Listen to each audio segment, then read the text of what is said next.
OBJ. That's strangely close to Daniel Jones from the Giants. Daniel, is that you? Beat the Chiefs. Show me. If the Broncos and Russell Wilson can show me that they can beat the Chiefs, then I will start believing. And the crowd up. And so are this defense, and Kansas City won't snap the ball again. The Denver Broncos have beaten the Kansas City Chiefs. Dave Montgomery on the Lions, former Bear, gonna make this his revenge game for sure. David Montgomery gets the touchdown that ices the game. No! And there's a flag. There's flags. There's flags. There's flags. There's flags. Snap. Hold. Kick. Denver wins! Denver wins! Let's go! They open. No! What happened? Oh, shit. Ladies and gentlemen, welcome to the Only Football Podcast. Touchdown, Ollie Gordon. And that's how we're going to start this one off, with Miami getting a touchdown.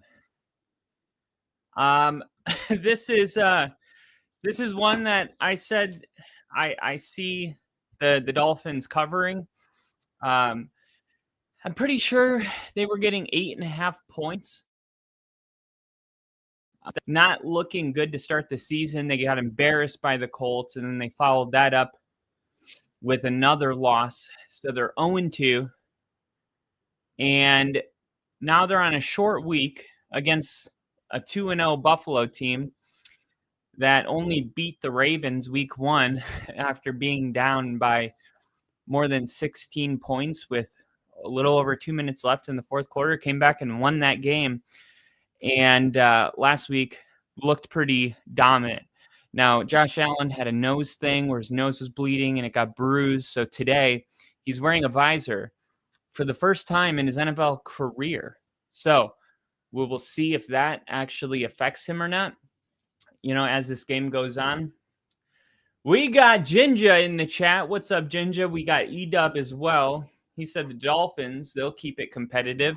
Mike McDaniel sure hopes so. He's coaching for what could be his job. They asked him earlier today if he is paying attention to the noise, that he's on the hot seat. And he said, if I was paying attention to that, I wouldn't be able to do my job. So it's one of those questions where it's like, of course, he's aware.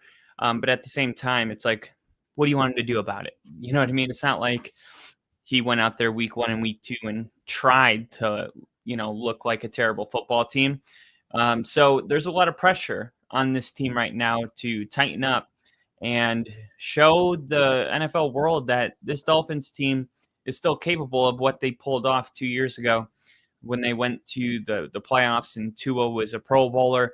That is still within reach. It's just a slow start, like the Bengals got into, the last couple of years. It's one of those. With Tua being hurt last season and the Dolphins being as bad as they were, they don't have as long of a leash as a team of their status typically would. Kind of like the Cowboys. They're on a short leash. And we're punishing them, even though Dak didn't even play last year. We're still considering last season part of Dak's resume for some reason. So the opening drive touchdown by the Dolphins is one way to change the narrative. And now we get to see how Buffalo, with Josh Allen, responds, with Josh Allen wearing a visor for the first time in his career. And we got Tyler's Vape in the chat. What's up, Tyler? Brother T. We got Jinja. It's going to be a good night. And Jinja said, your vape is between my crotch, by the way, Tyler, if you want to take a puff. That's awesome. That is awesome. All right. Well, we got the whole squad in here. I guess I'll light a candle. This is going to be taken out to the 10, to the 20. Tries to get the edge, lowers the shoulder, goes out, 28.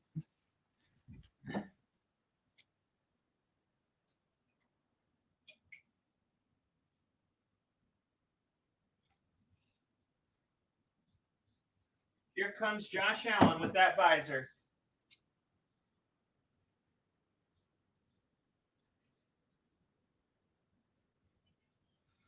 Josh Allen.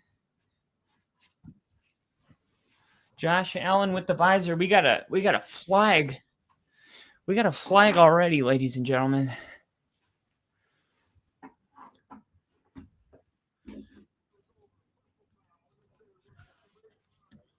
Personal foul, unnecessary roughness. I think that's House. Number 85. Ooh. Could have gone a couple of ways with that. 85 and 57. This is a divisional game, so chippiness is to be expected. Joe Brady, offensive coordinator, calling the plays. Josh Allen, wow, almost caught, but it's going to be a pass interference. Keon Coleman, the target. Jack Jones with the coverage. Keon Coleman threw one arm up, almost came down with it. And this is going to be, I believe, pass interference. This is more than 10 yards down the field. I don't see this being holding. And it is pass interference number 23. Honestly, it's pretty good coverage. I didn't see him hook his arm or anything. I don't know.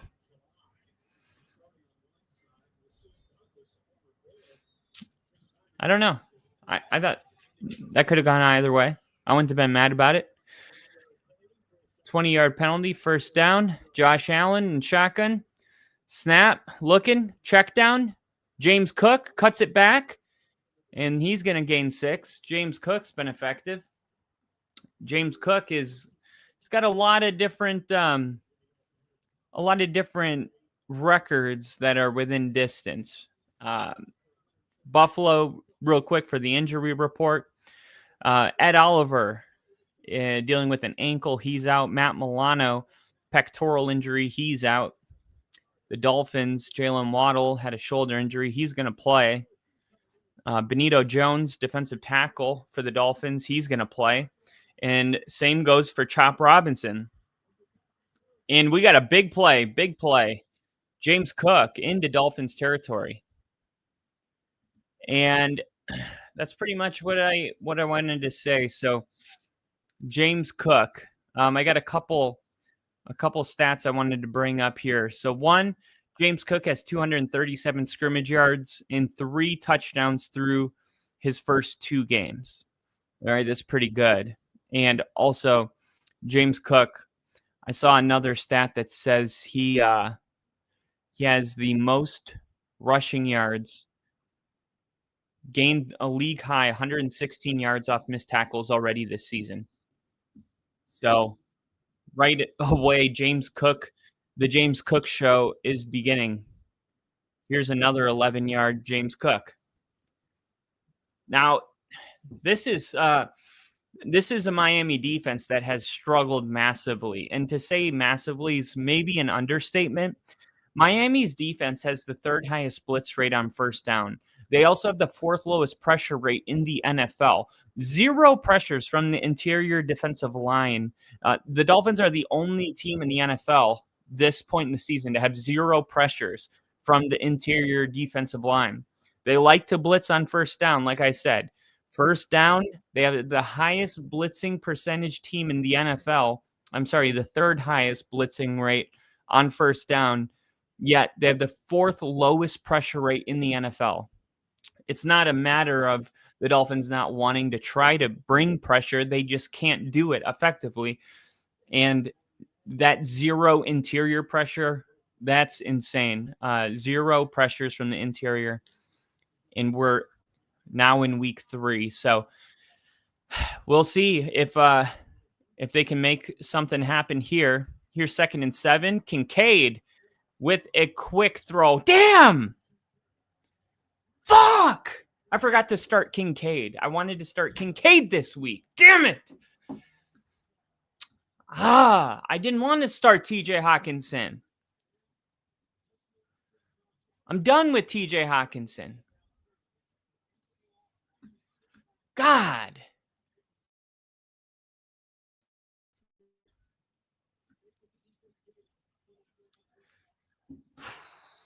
All right. Ty Johnson comes in at running back. They have a fullback in. Wow. And they're going to pitch it here, and that's going to go for nothing. Back to the line of scrimmage.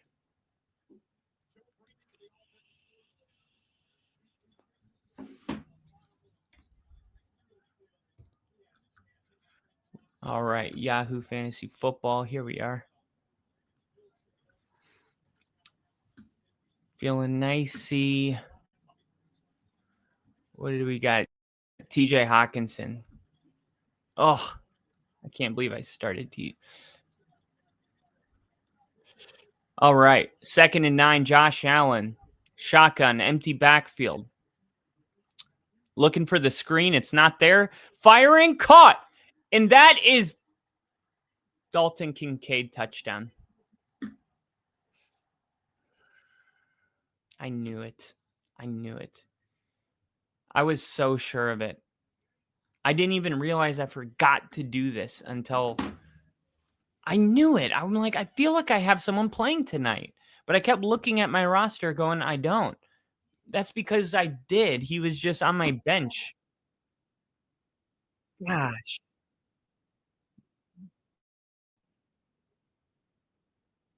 Damn. Killing me. All right. We got Jinja. Says BRB. And just like that, we got a 7-7 ball game. Damn. So far, the visor, no factor for Josh Allen.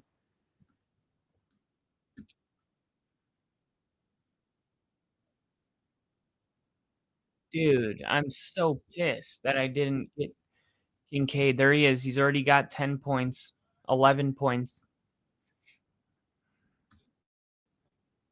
You're you're a moron, dude. You are a moron.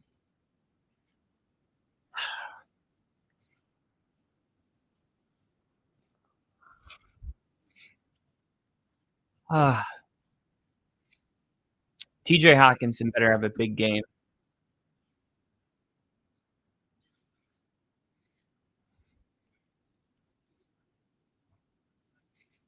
Now let's see. Is the guy I'm playing? Does he have anybody playing right now?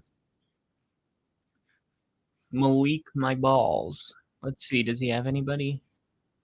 Anybody going live right now?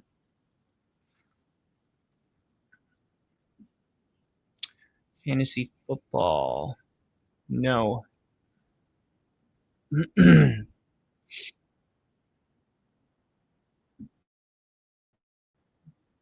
fantasy name, Malik, my balls. Got to give it to him. Matchups, league matchups.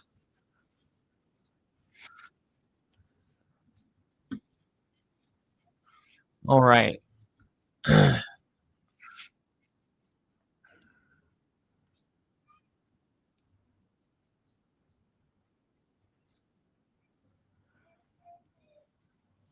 He's got Caleb Williams starting. Caleb Williams starting. Jeez, Hollywood Brown is a starter. Jawan Johnson starting. Emeka Ibuka, that's good. He's got Fairbairn. Jacksonville's defense.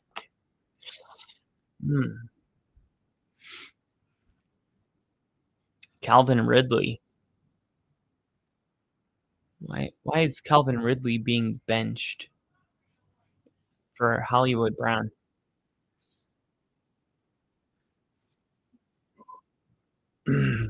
He's got the guy I'm playing's benching Calvin Ridley in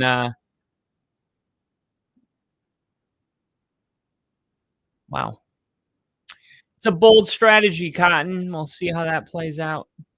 All right. Welcome back to Buffalo.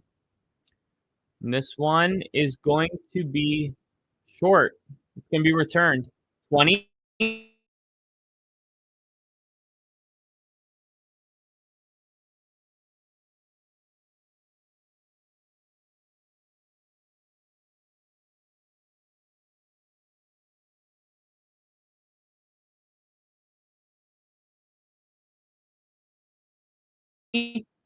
Ooh, 33. And internet being laggy.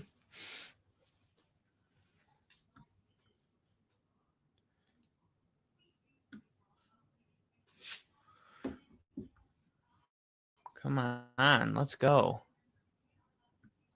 Get it together. This is what Apple does. They're like, no, nothing's wrong with your computer, but there's a new version out. So now we're going to make yours run slow. All right, we're back. Jeez, so frustrating. Tua in the pistol? Oh my gosh. Washington, the guy that just returned that kick, drops it.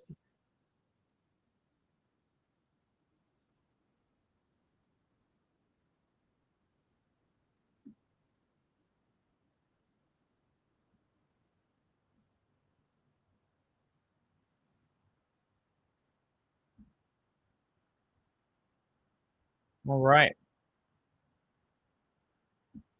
here we go. They're going to run it. And Achane picks up 5. I really liked Achane. For all of you that remember when I streamed the draft, Achane was picked 1 pick after my Broncos I believe we were in the 4th round. And I was losing my mind. I was like, this has got to be Achane. This has got to be nope. And then with the next pick, the Dolphins picked him, and I'm like, that's gonna be a guy right there.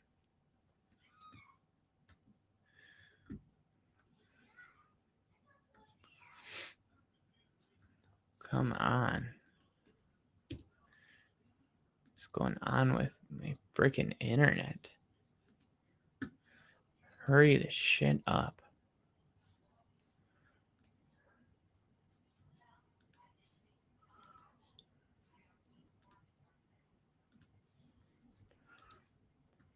Let's go.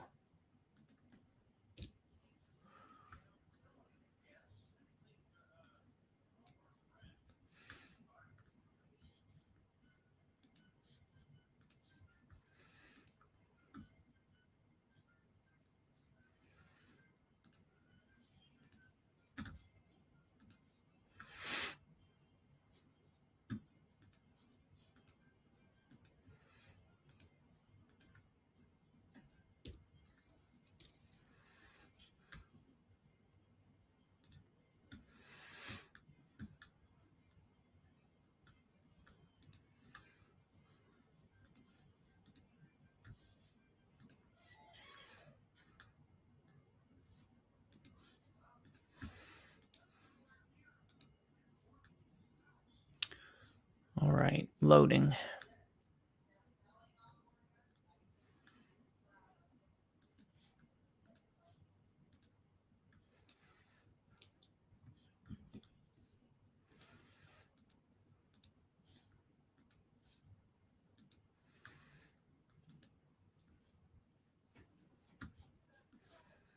Come on.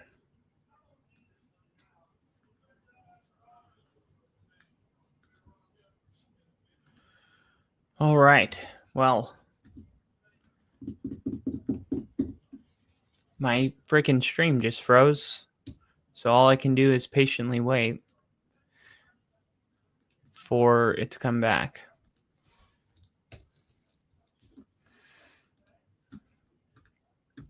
I've been patiently waiting on track to show.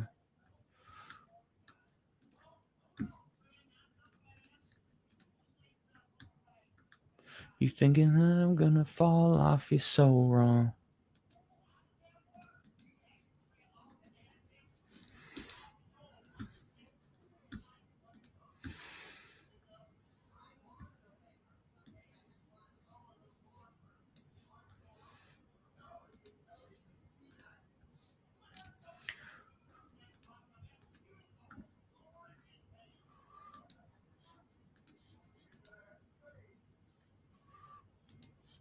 Come on.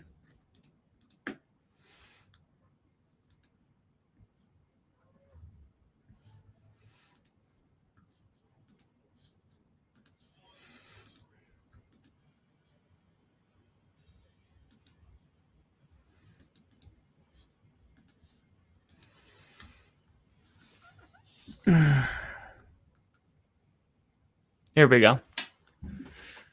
Finally.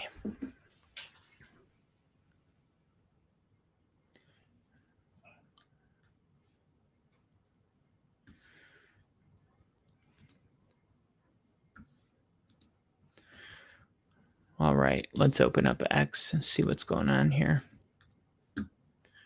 Ollie Gordon officially trending on X, along with Tucker Kraft.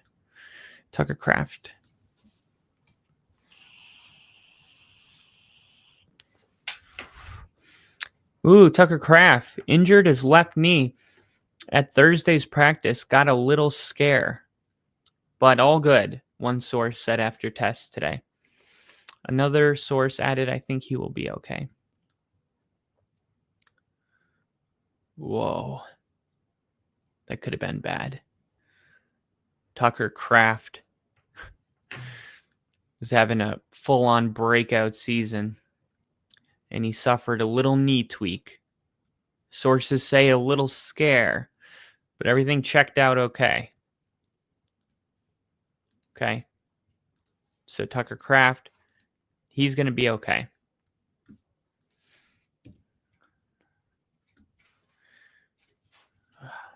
Man. All right.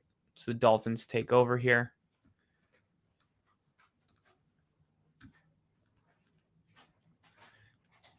Let's see if I can pull it. Let me see. All right. So I'm going to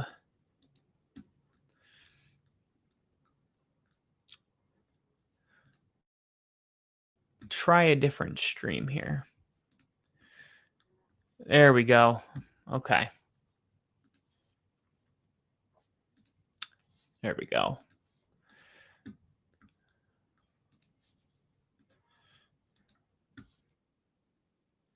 Josh Kincaid.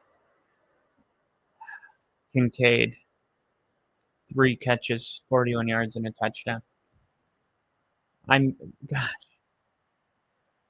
this is so funny. If I would have started him, none of this would have been happening. All right. Johnson with the toss picks up 4, 2nd and 6. Notice they like Hines coming in the ball game for blocking. Kincaid still has to turn into a better run blocker. That was the main thing holding him back, especially for fantasy football users, because he just wasn't getting a large enough snap percentage, and that was largely due to his inability to run block. So he was kind of only coming in on obvious passing downs. But everybody said he got better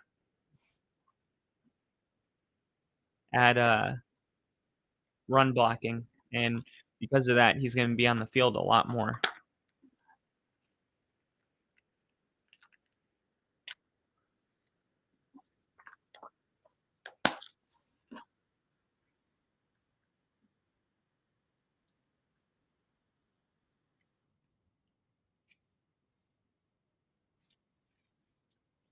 Jinja in the chat, he said, I remember a varsity basketball game.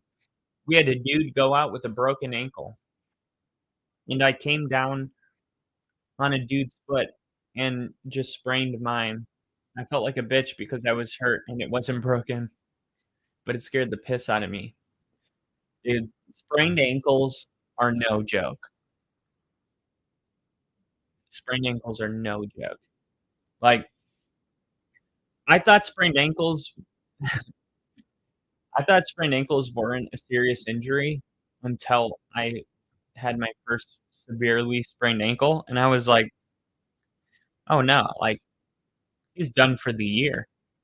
Like, you can sprain an ankle so bad, and I feel like that's one of those that injury just doesn't get enough respect. Like, a severe level grade 3 sprain where it, like, snaps completely, you can hear it.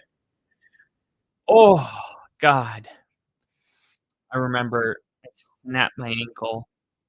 I remember I was riding a longboard skateboard. I was gonna ride it all the way to Mike's, and I just left my house, and I'm on the longboard, and part of the sidewalk is, like, higher, so my front wheels hit it, and my body went flying, like, my momentum went forward because the board stopped, and I, like, took 1 step, and then my second step was, like, off the sidewalk onto the road, and I was oh god, I get chills just and my foot hit the road, I rolled it, but I boom, it snapped. It snapped, and I had to go back upstairs immediately.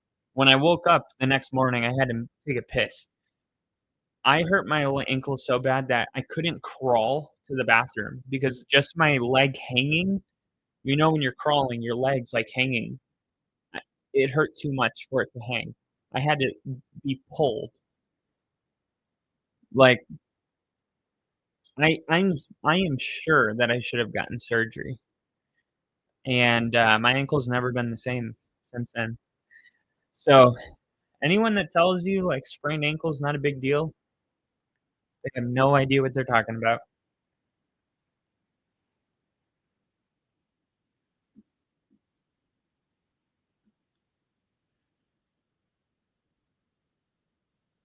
And Ginger said, "Almost like I wasn't allowed to have an ankle injury or something because dude broke his."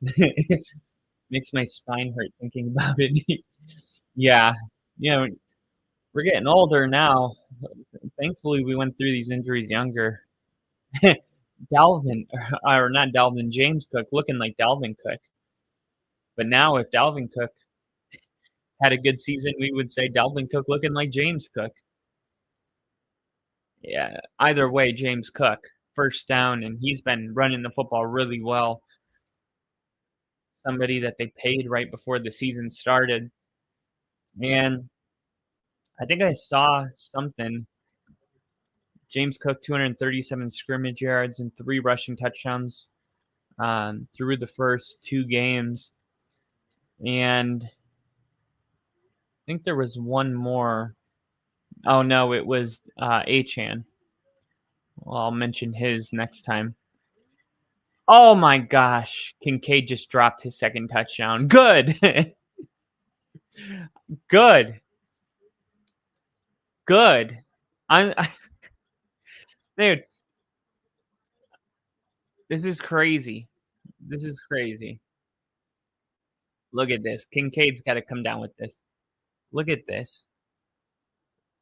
I mean, I think the defender got a hand in there, right? Yeah. Yeah. That's just good effort by 27. All right. Here's Josh Allen. Quick throw and little extra effort. It's going to pick up around 9 yards for Shakira. And now it's going to be 3rd and 1. Josh Allen with the visor looking like a guy who has always played with the visor. Now we see, here we go.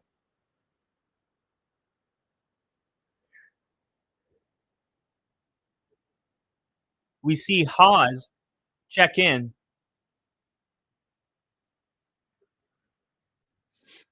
Look at this. Bunch formation. And it's going to be a quick throw to Keon Coleman on a slant.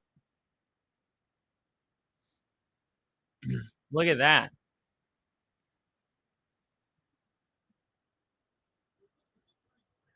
No, I mentioned this. When Buffalo was getting ready to play Baltimore. Buffalo lines up in the bunch formation more than any other team in the NFL, yet they throw it from that formation more than any other team in the NFL. It's funny. They line up in that formation, which is almost a guaranteed run formation, yet they only run it 25% of the time they're in that formation, which is an example of what we just saw right there on third down. So I'm going to see if I can pull it up here.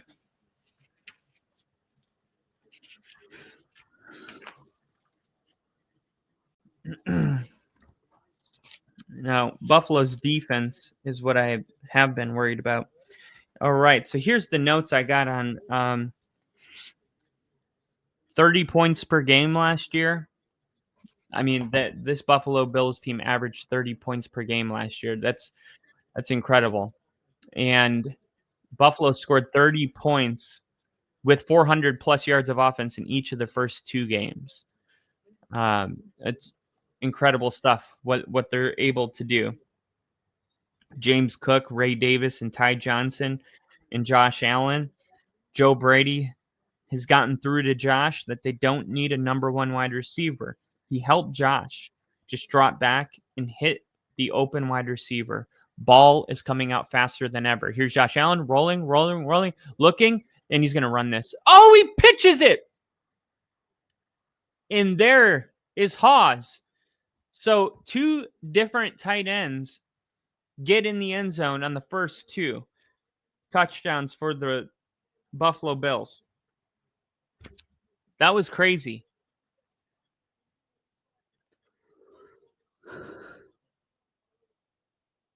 Now I've seen quarterbacks flip the ball up,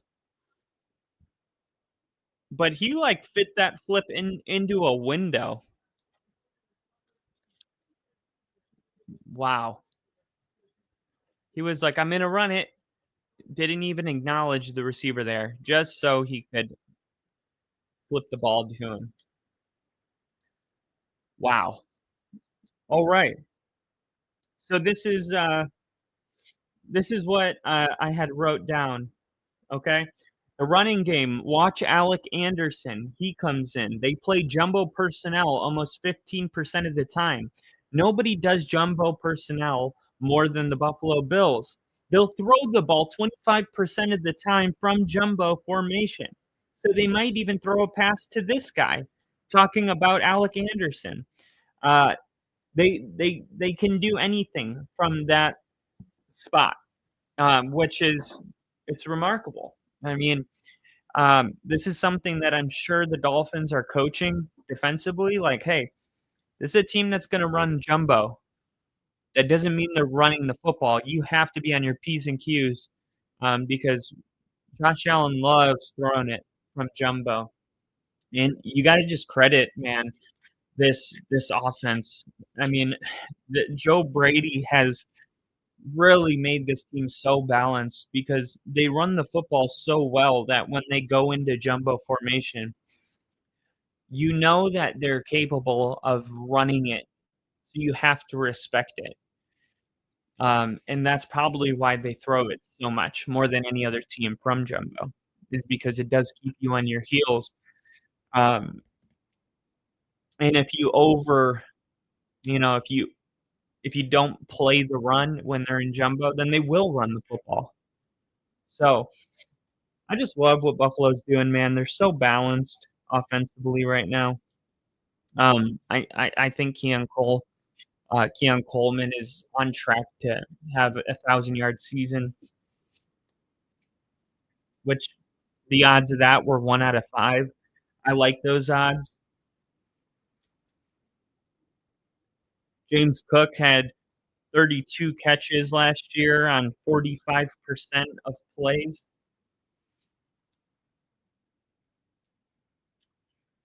Now, I mentioned after week 1, when I said my overreactions, one of my overreactions was that Joey Bosa is elite, and that overreaction actually has held pretty nicely. Um, Joey Bosa has a 25% pressure rate this season. That's the 4th highest among edge rushers in the NFL right now. So, uh, Joey Bosa, man, he looks better than he has in a long, long time. I think I have another stat, about Joey Bosa where, um, increased blitz rate by 7 with Ed Oliver off the field. Okay, because uh, Ed Oliver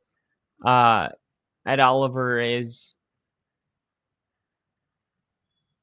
out, uh, with an ankle injury. Buffalo, let's see.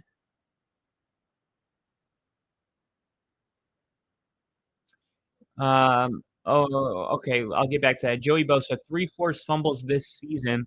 He had 3 forced fumbles in the last 23 games over the last 2 seasons. So, Joey Bosa off to a really good start, and he's been a significant upgrade over Von Miller. And here's Tua rolling out way deep and trying to squeeze it into Hill. Not sure if Tyreek should have caught that or if it should have been picked.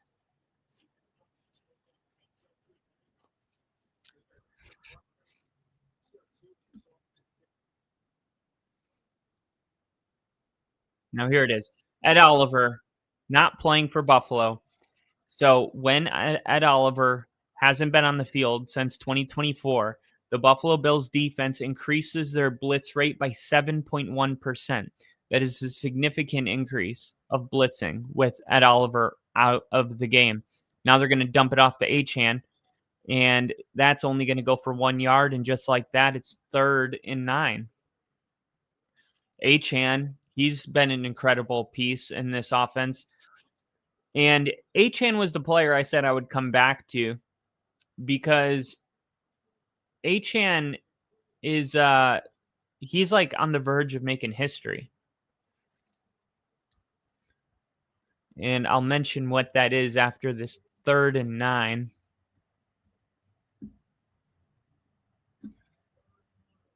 Here we go. Tua and shotgun.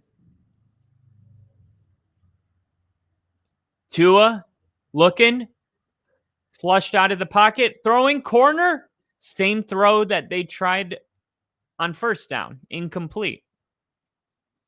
Achane, the intended receiver. Now, I said I would go back to Achane, so let's do it. Achane has 25 total touchdowns in his first 30 games, 2nd most in team history.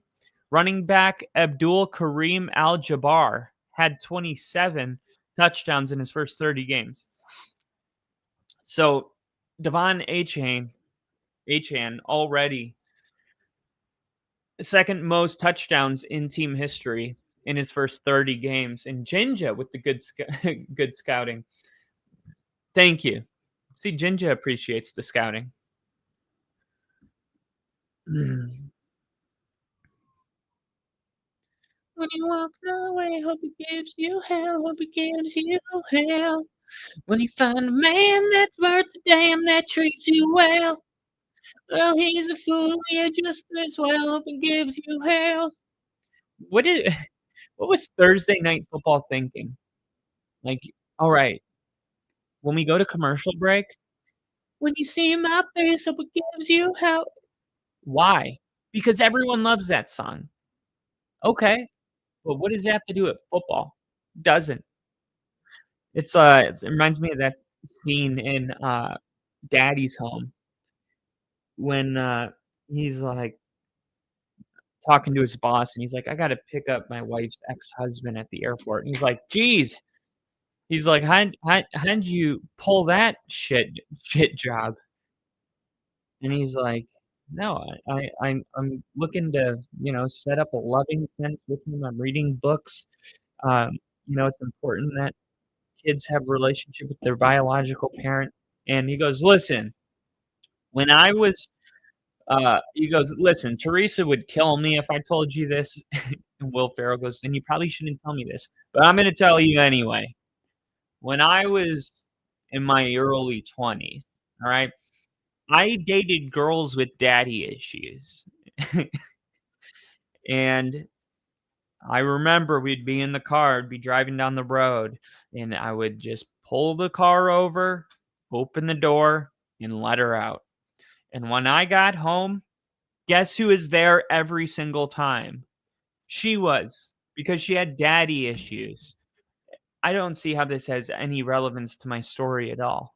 Oh, it doesn't at all. It's just a great story. I feel like that's what the producer meeting was like when they were like, "Can we play Hope It Gives You Hell?" What does that have to do with Thursday Night Football at all? Oh, it doesn't at all. It's just a great song. We just love that song. Josh Allen, 40 touchdown passes, 5 rushing touchdowns, 45 total touchdowns, most over a 15-game span versus any opponent in NFL history. To say that Josh Allen has dominated the Miami Dolphins would be an understatement. A major understatement. I'll put it this way.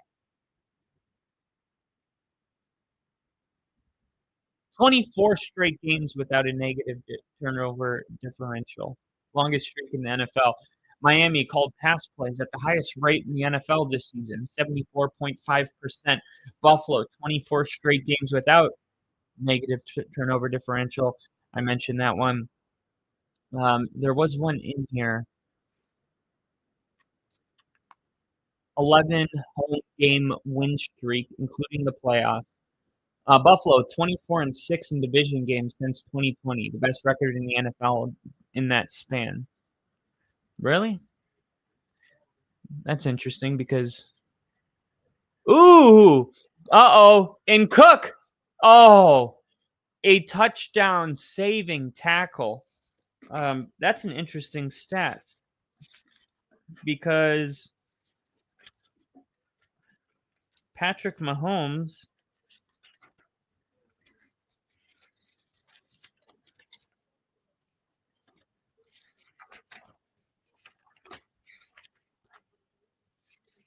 Dak Prescott's 33-8 in the division, and Mahomes is 35-5 in the division. So how is Josh Allen? How's Josh Allen better at 24-6? Here's Josh Allen. Oh, he flips it. Is that pass interference? That's not pass interference?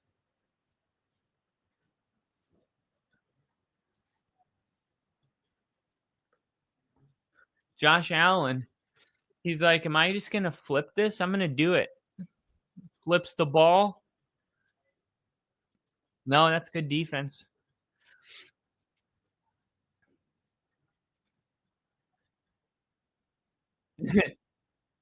And Jinja, you need a scouting position or something, man. That's something no one else probably saw. I hope one day somebody just hops in here, hooks me up. Here, Keon Coleman picks up 9.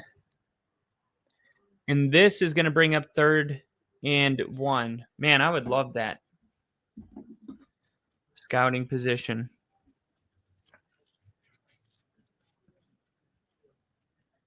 Maybe I should make a collage of all of the guys that I was high on in the draft, like the Achans in the 5th round, and put them all together in one video and send it to all 32 teams. See if I can get in the door. 3rd and 2, fake the handoff, throw it, caught. Stephon Diggs' old number, but that's not Diggs anymore. It's Sherfield.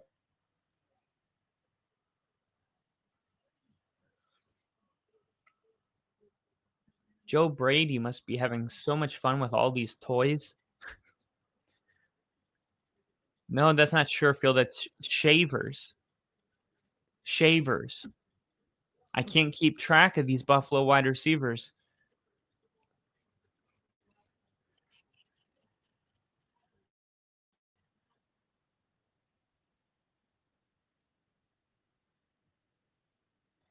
Where's Bradley Chubb? I mean, we drafted Bradley Chubb instead of Josh Allen. I mean, not only is he not even with us, but he's not even effective for the Dolphins.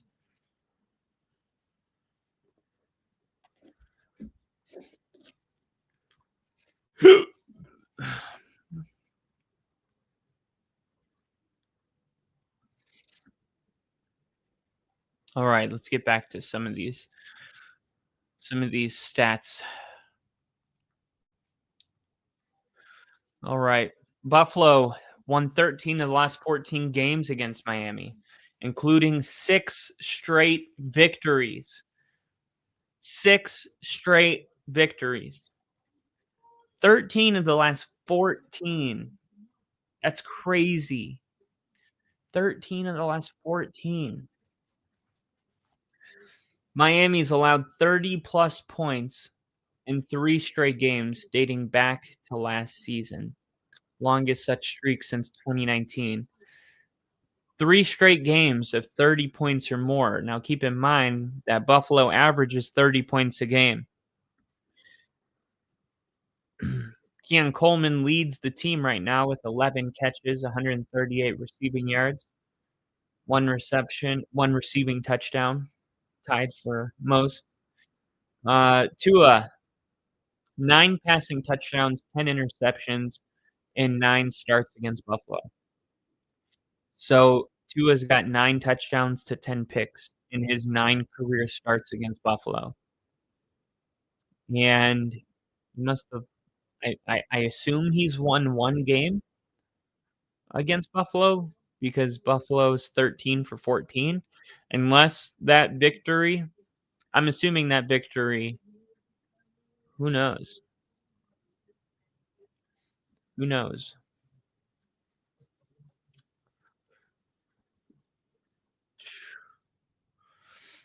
Now the Dolphins, Jalen Waddle's got a shoulder injury. He's playing today. Benito Jones has an oblique. He's in, and Chop Robinson knee. He's in. Chop Robinson is somebody I like as well. Jinja, I just saw your friend request. I just accepted it. Sterling Carlson. Sure. If I hit confirm, are these people that asked to be my friend? Or yeah, wow. I guess I have a lot I need to go through. All right, Josh Allen, quick throw, Cook, and he gets tackled immediately.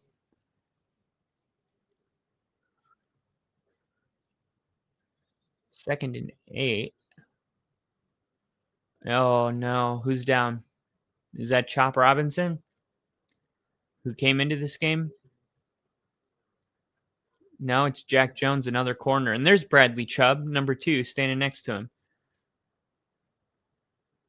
Bradley Chubb, I mean, such a disappointing guy. I mean, oh, he just got mesh route. What do you call this? Xavier Worthied. He just got Xavier Worthied by Bonner. Sorry. Now Bonner comes into the game, and let's see if Josh Allen targets him. He's lined up at the bottom of the screen on Shaver,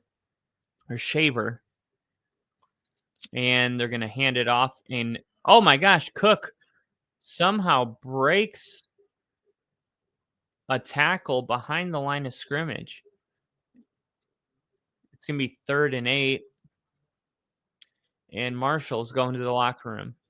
Josh Allen, 11 for 13, 97 yards, 2 touchdowns, and we still got plenty of time left in this first half.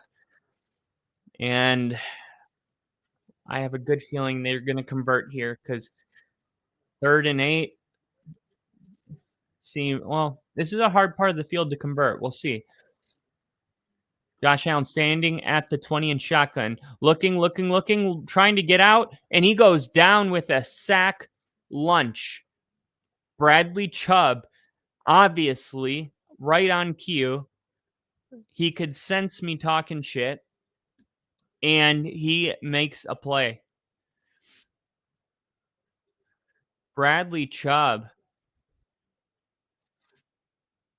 Honestly, that looked like more of number 15 than Chubb.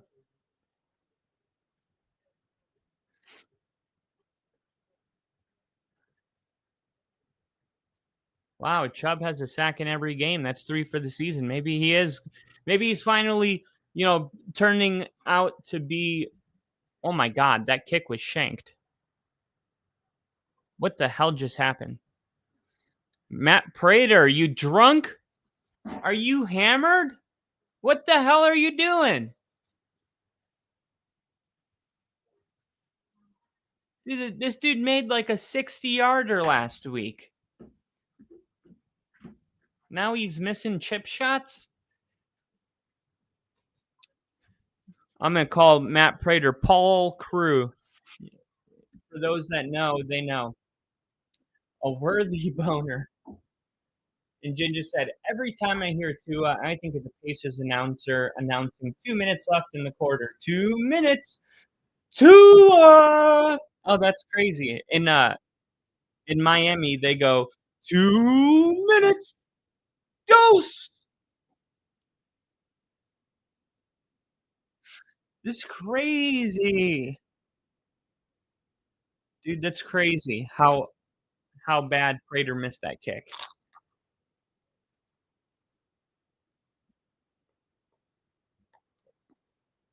All right. Dolphins get second life here. And they're going to throw a quick one to Achane. Now, why are the Dolphins struggling to get anything going downfield? Why can't they attack vertically?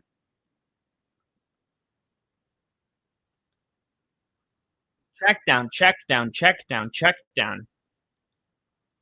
I mean, and here's another stat I have for you guys. Tua is averaging the longest time in the pocket to throw in his career, and they still can't get the ball downfield.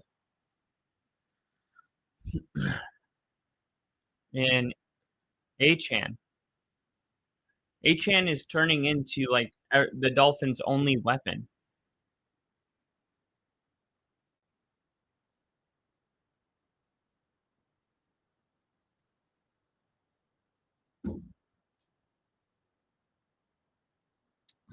Man, I made my own sweet tea yesterday. I bought a gallon of water, poured like 70% of it out, brought it to a boil, turned it off, put the 12 tea bags in, let it sit for 10 minutes, took them out, poured a cup and a half of sugar, poured the rest of the water in, put it in the fridge. It's perfect.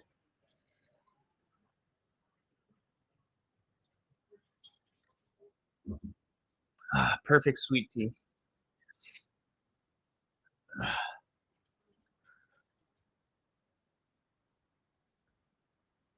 Got to update the ticker.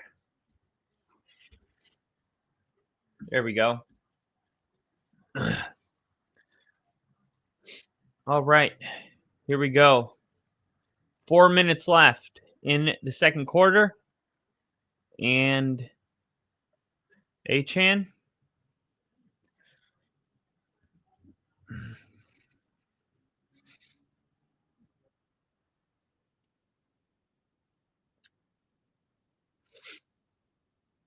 Looks like the Dolphins are really like making it a point that they're going to run the football and try to control time of possession. 7-14, run the ball, try to get a touchdown before this half comes to the end. And oh my God, Achane just got hit so hard by Thompson. That's a hospital ball. A hospital ball. You got to be better. Tua is like, let me throw this ball. Oh, no, it wasn't even Tua. It's the block on number 30. Number 30. If he would have had his block, that could have been a big play. And now Tua rolling out, looking, throwing across his body, caught. Tyreek Hill catches. Tyreek making a big-time catch on 3rd and long. Tyreek Hill, his first year not being a captain.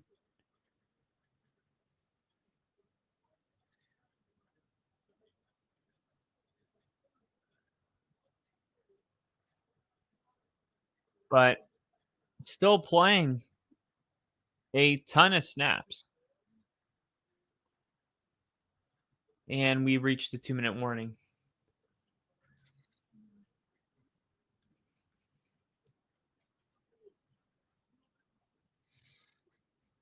Ginger said, my dad heard your breakdown on the Bills throwing out of power 25% of the time. Needless to say, he was impressed.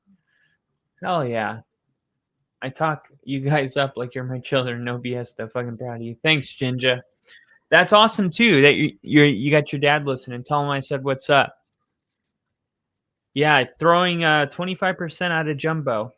Most in the NFL. And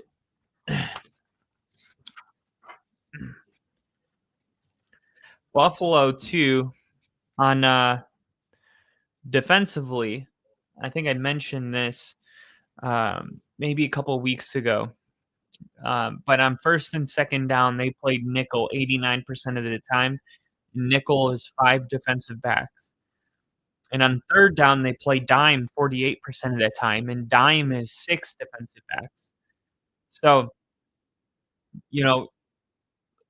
a large majority of the plays for Buffalo on any given down, there's either 5 or 6 defensive backs on the field. We were talking about what they were going to have to do to stop the Ravens offense, and I thought with Derrick Henry, they might want to run base, bigger bodies, only 4 defensive backs in the game. But they really didn't do that. And I think the big issue for Buffalo is their identity is to play with 5, 6 defensive backs on the field. But Tre'Davious White, he was out week 1. Cole Bishop, their safety, he's turned out to be terrible. He got exploited in that 38-0 Bears preseason game. Their 1st-round draft pick, Maxwell Harrison, he was out. Now, these are all guys that Buffalo has back now, if I'm not mistaken, because I have their injury report right here. Ed Oliver, Matt Milano, Shaq Thompson, Teron Johnson is out. So they are missing. No, Teron Johnson is actually in.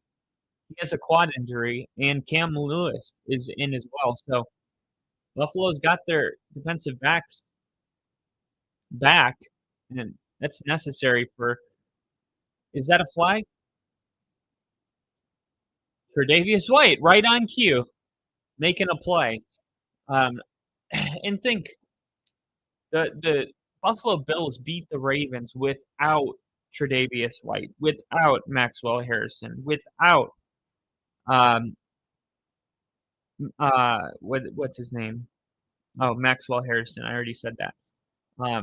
But still, it's just so impressive because the Ravens are a team that you want to have like every single weapon available, and they were still able to win that game. Here's Tua. Honestly, a clean pocket. He's still running around in it, uncomfortable. Ends up running backwards a bunch.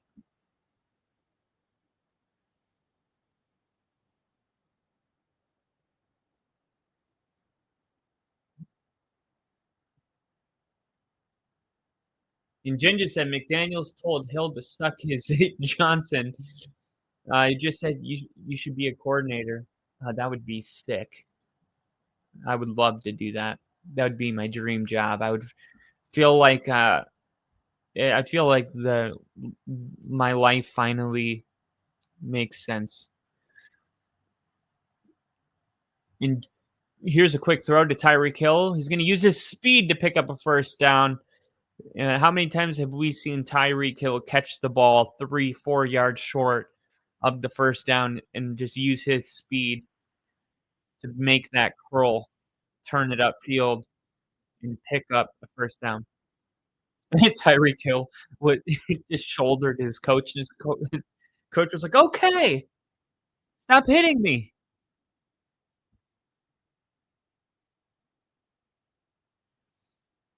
My dad's the same way.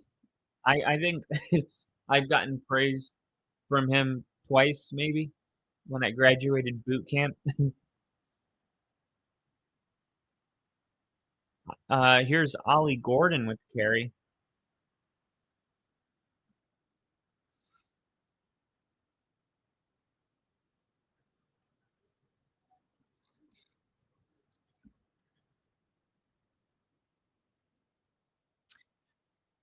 Second timeout for Buffalo. And Buffalo, I like this. I like Buffalo being a little aggressive here, saying, "Hey, we want the ball.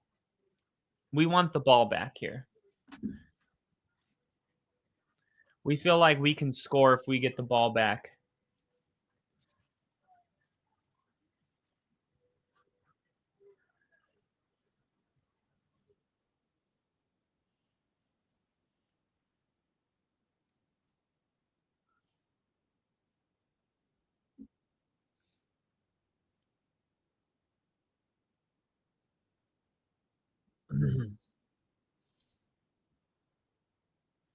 Where you at, boy?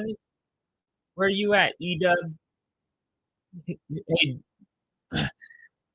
if we can get some people in here, let's do a raid. Let's raid some people at halftime. Let's let's try to spread some love. Here's a throw to Achane. Achane, all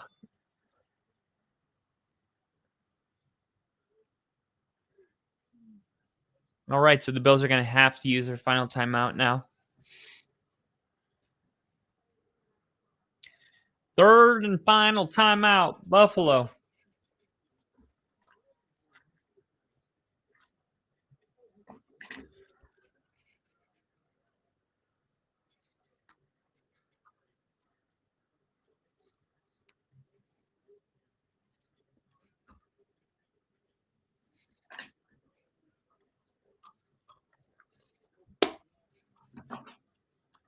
I can't believe in just 2 more days the Broncos are playing the Chargers.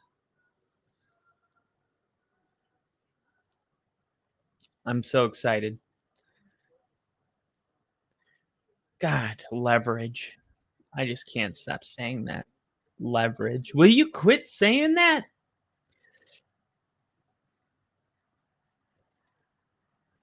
Here we go to a 3rd and 7. Big third down. Rolls out. He's got room. He picks up the first down. Slides down inside the red zone. 35 seconds left. And now the Dolphins got to go quick. They have all 3 timeouts. Call your timeout. Call your timeout. Why does it take that long? Seriously, like, that's the kind of stuff that is going to kill this team in the playoffs. How do you not know as a head coach, hey, if we pick up the first down on this play, we're going to burn one of our timeouts immediately? Why waste 7 extra seconds just to call a timeout? That's just like, you're either not expecting to get it, which is insanity for 3rd and 7, or B, you didn't have that conversation with yourself before the snap that you were going to call the timeout. Either way, you're wrong.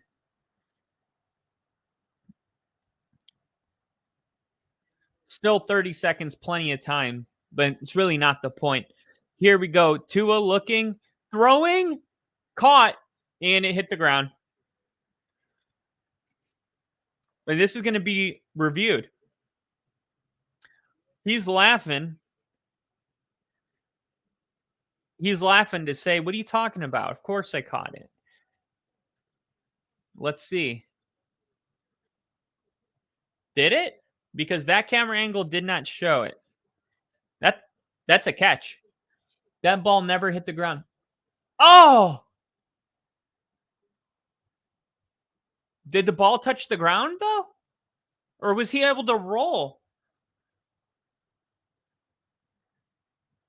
All right. They're not going to review it. Quick throw. Achane. Screen. Achane. 10. All the way to the 4. Timeout. Timeout. Timeout. Timeout. Okay. So they have 17 seconds. 1 timeout remaining. They should have around 24 seconds right now if they would have called that other timeout immediately. This is why those precious seconds are so important. If you score a touchdown and Buffalo still has 15 seconds on the clock, who gives a shit? What you don't want is to run out of time when you had plenty of downs, right? You don't want time to be your worst enemy right now. So it's 3rd and 3. Miami 4 for 4 on this drive. Tua has to throw it. Tyreek Hill's going to pick it up, and he got out of bounds. I think he could have scored if he really wanted it. Why did they call their timeout there? Did he not go out of bounds?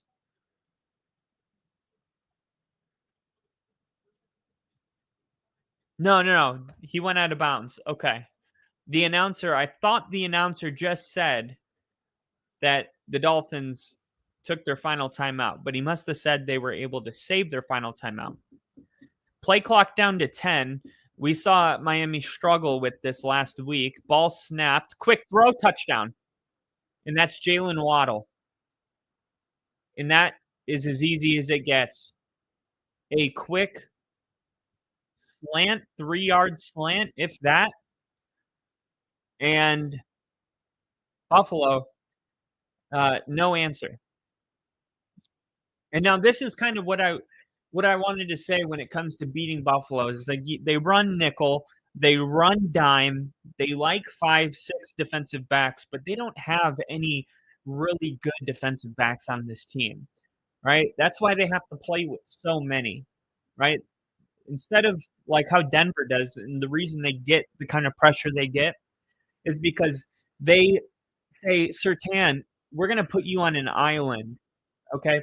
And because of that, we're going to be able to send 5-6 rushers because we can trust that you're going to be fine on Jamar Chase out here by yourself.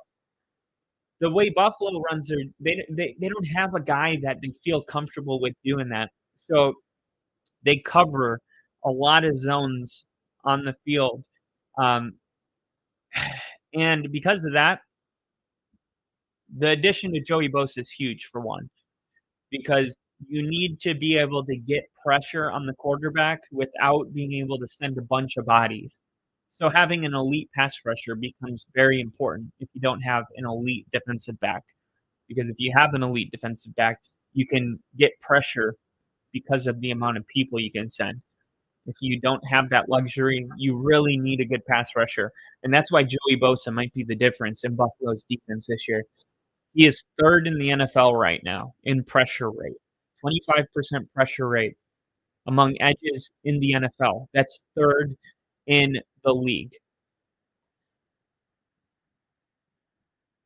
Buffalo Bills returner was slow to get up. So this could be a big difference maker for Buffalo this year, Joey Bosa.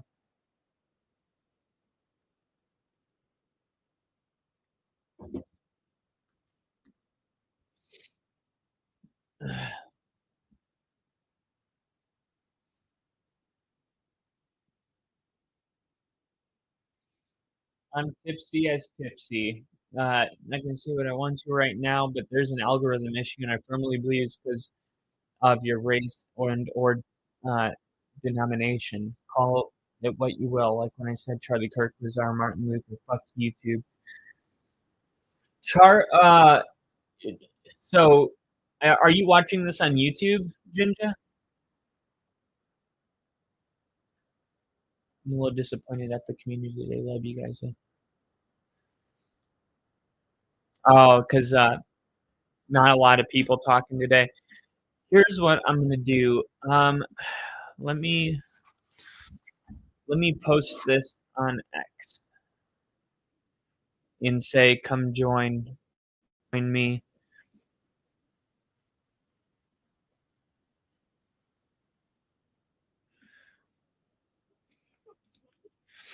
And hopefully, there's Liam in. We got Liam in the chat. Boom! His name is Liam. Yeah, he's so awesome. Yeah, he likes to party. Yeah, he likes to get down. Yeah. His name is Liam.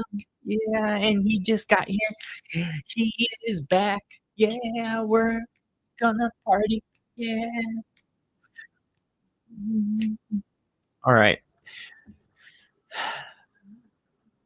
Bills versus Dolphins. Here we go.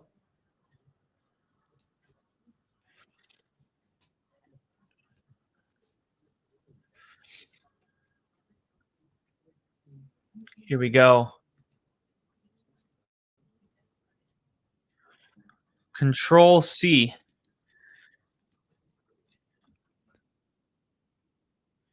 God, what is going on with my computer? So slow.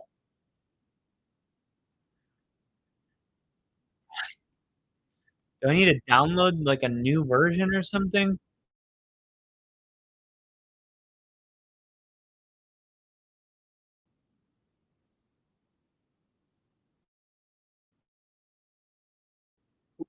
Stream of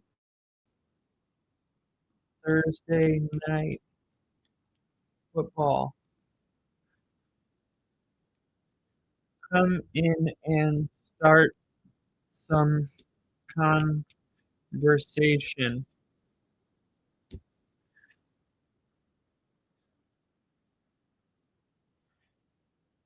All right.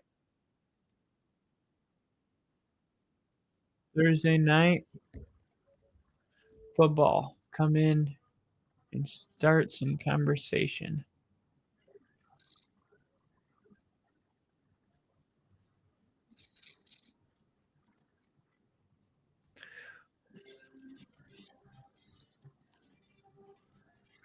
Please come join our live stream on Thursday Night Football.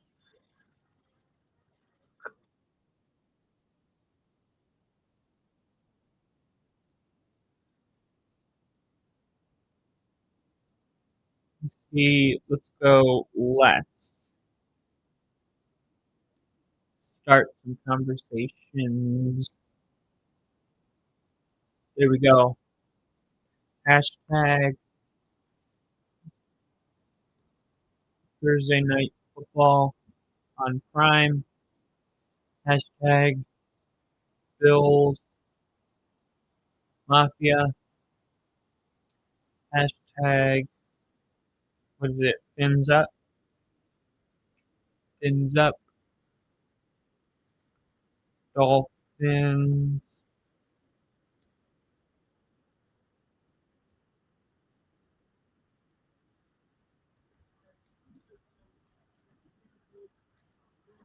Fins up. And we'll go hashtag Fins. How about Miami Dolphins? There we go. All right. Let's see if we can get some people from Twitter to join us. We got Hat on Fire in the chat. We got Liam in the chat. What's up? Hat on Fire. How is everything? Hat on Fire, how are you doing, man? How is Thursday night treating you? You having a good time out there?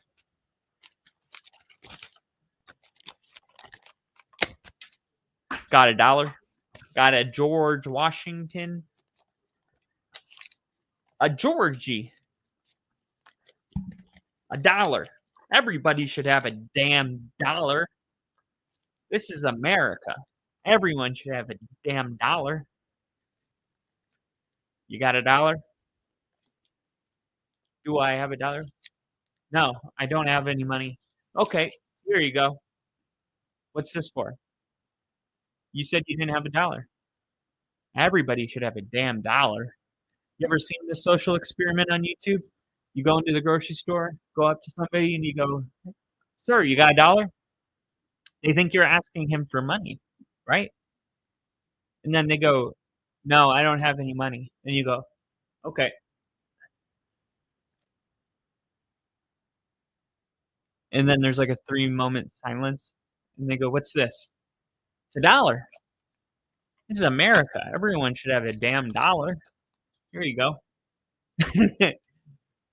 Very, very good social experiment. But all right, I think it's time for us. And by the way, Hat on Fire, Thursday's going pretty good for me. That's awesome. This is fucking America. And in America, we have Thursdays. We have, what is it? Not Raw, SmackDown. You remember Thursday night SmackDown with The Rock and Stone Cold Steve Austin? And I will whoop your candy ass all the way back, you jabroni.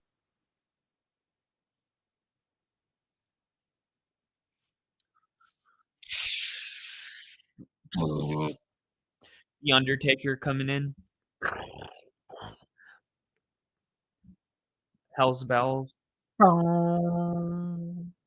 Remember Rikishi? Kane. You remember Kane? The Scotty Too Hottie.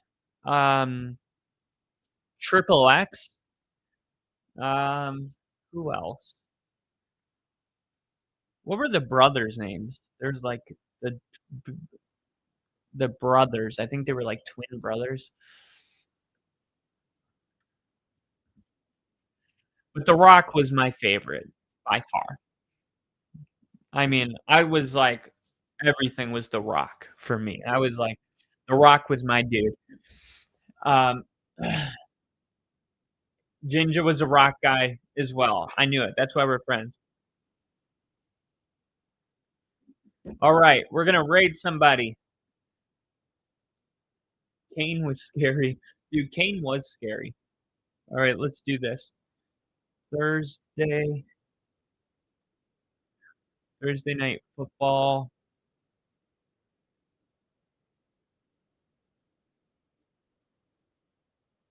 Live stream.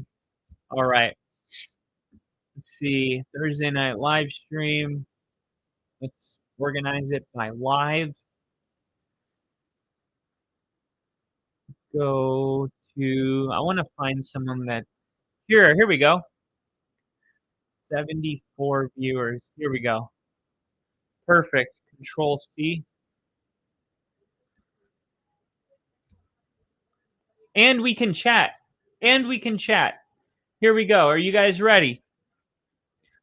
All right. Now, before you go in there, I'm going to send this. Okay, hold on. Only football podcast raid, exclamation mark, sending love, just subscribed. Okay, here we go. Here's our template. So if you guys want, you can copy that.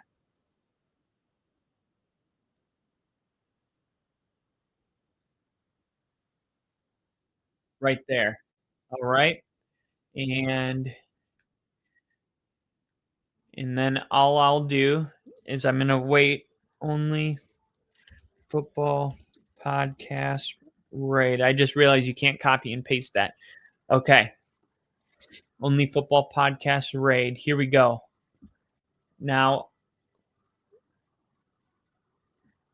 here we go. As soon as I see you guys in there, I'm going to hit enter.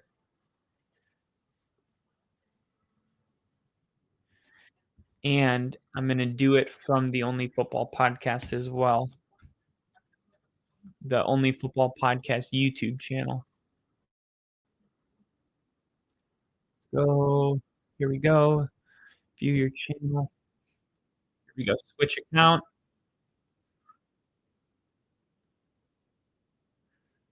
Here we go. Let's go. Ginger in the chat. Let's go. I see you, Ginger. I see you, Ginger. We got the raid in full effect. And I am about to raid this dude. We got Hat on Fire in the chat. We got Ginger. Here we go. I'm sending it from the Only Football Podcast.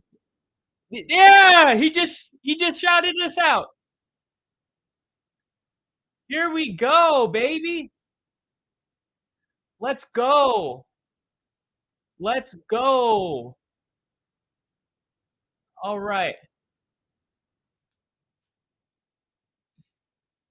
All right, guys, make sure you sub to this guy. Send some love to him. So I'm going to subscribe right now.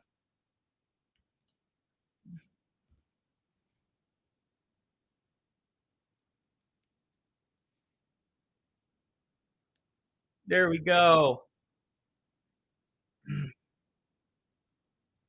Here we go. Here we go. Here we go.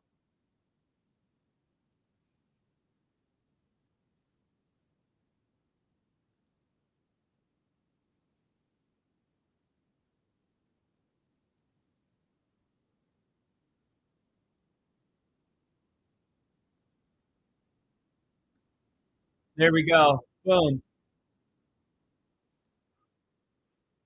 Let's go, baby.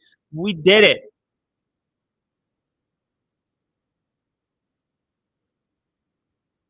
We did it, boys.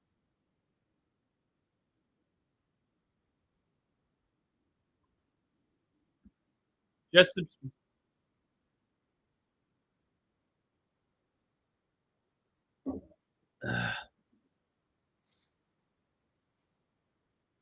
this is awesome. This channel has 53,000 subscribers, and we just got our name shouted out on it about 10 times. Great move. Great move. And as always, make sure you actually sub to this guy's channel and make sure he knows that we're part of the family now.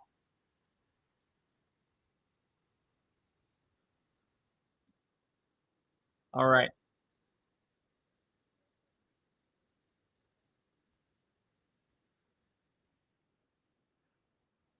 And we just took them to 53,700.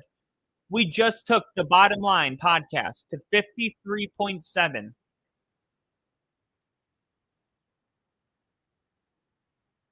That is what it's all about, baby. We got KC in the chat. What's up, KC? KC, we just rated this link. It's right above Jinja. If you want to join us on the raid, it was really good vibes.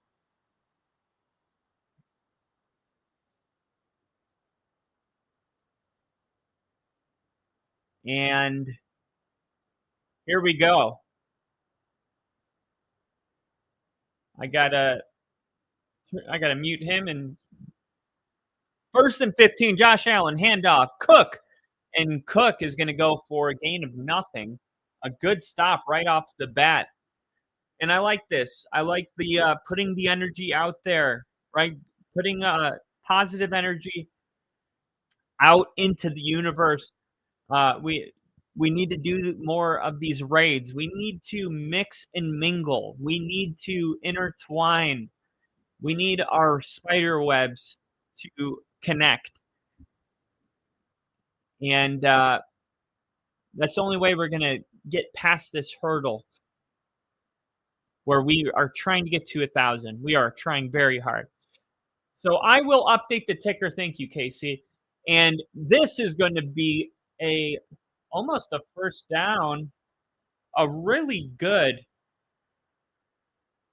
play to set up a manageable 3rd down, almost as good of a play as KC low key telling me to update the ticker without telling me to update the ticker. That was that's as good as it gets right there.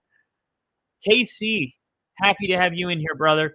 14-14. It is 3rd and 1 with 13 minutes and 40 seconds left in the second half. We got a close ball game, as I predicted earlier today. Josh Allen in shotgun, rolling, looking, standing firm, fires, first down.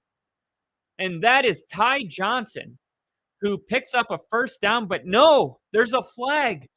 A yellow flag matches the yellow mouth guard from Ty Johnson. Illegal contact on the defense. Penalty declined. First down, Buffalo. And just like that, Buffalo on the move. Now, if you just joined now, Casey, I don't know if you saw the first half. Score a little misleading. Right when Buffalo was about to take a 2-possession lead, Matt Prater shanks the kick. I don't know what happened. It might have been the holder. There was some kind of – it wasn't even close. It didn't even – something went awfully wrong on the chip shot. And the Dolphins were able – credit them to go on a long drive to close out the first half that ended in a touchdown where there was 4 or 5 third down conversions. And it all started with Tyreek Hill making a pretty amazing play with Tua throwing across his body. That was the first third down conversion. And they were able to score and tie the game. So, that was almost intercepted. Batted down by Brooks, but there's another flag. Left tackle is going to get called for holding here. And now, if this is accepted, this is going to push him back 10 yards.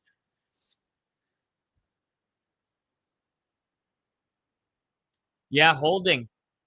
And that's on Bradley Chubb, who we mentioned earlier has had a sack in every one of his first 3 games.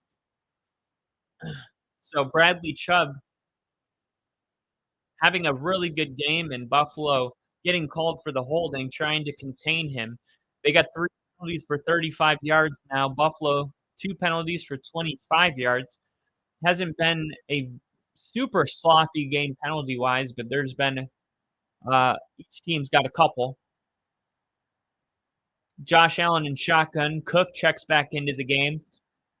2 receivers at the top of the screen. Kincaid lined up. And Allen pumps to Kincaid, now takes off running, and he's got it all the way down to almost the 20-yard line. And now we got to fight. And we'll see, is there going to be a flag thrown? And the refs aren't going to call a flag on this. Now, Josh Allen just picked up 18 yards on first down. He pump faked it to Kincaid, and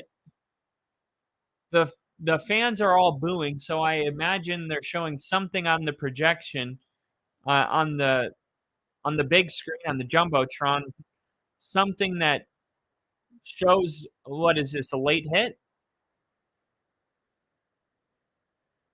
I don't think there was anything wrong with it. I mean, Josh Allen is not one to give up on the play, so you have to tackle him.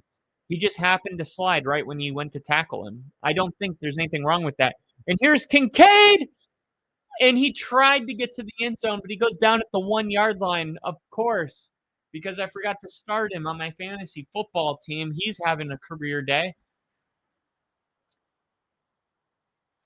Josh Allen on 2nd and short, and this is just great blocking. Honestly, should have been a touchdown, but this is a really big-time hit by 21 to prevent Kincaid from scoring. I think if he would have just cut in or maybe paused or tried to do something, but 1st and goal, we'll look for Josh Allen to run this in himself. And here's Josh Allen, and he is going to actually get – whistles are blowing. No, that's a flag. I knew that was going to happen. They would not let him go. They blew the whistle for 7 seconds, and Miami refused to stop until Josh Allen hit the ground. And I could see in the ref, he was thinking, if Josh Allen falls, I'm throwing this flag. This is the perfect call, unnecessary roughness, because it's unnecessary. The whistle blew, and it blew, and it blew, and it blew, and it blew, and it blew, and it blew 4 more times. And you refuse to let go of him because it's a game to you. And the game is, I don't bring him down, I lost this play. That is a lack of self-control and discipline, and that would get your ass benched if you were on my team.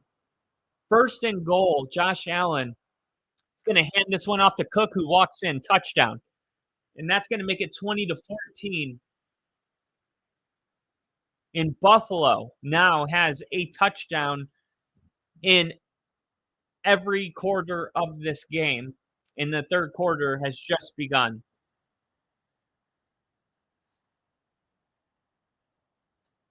And that is the kind of penalty, man, that just derails it. You're not going to win football games if you're not disciplined. Think about it. It's 1st down. You're on the 1-yard line. Josh Allen's in shotgun. He snaps the ball, goes to run it in. Your defense makes a stop, man. Not only did you stop Josh Allen from scoring, but they managed to lose a couple yards on that play. That is like a touchdown saving play. And what do? You throw it all away because of an unnecessary roughness, and then they score on the next play. That is why people have questions about McDaniels as a head coach, is because that's coaching right there. That is coaching.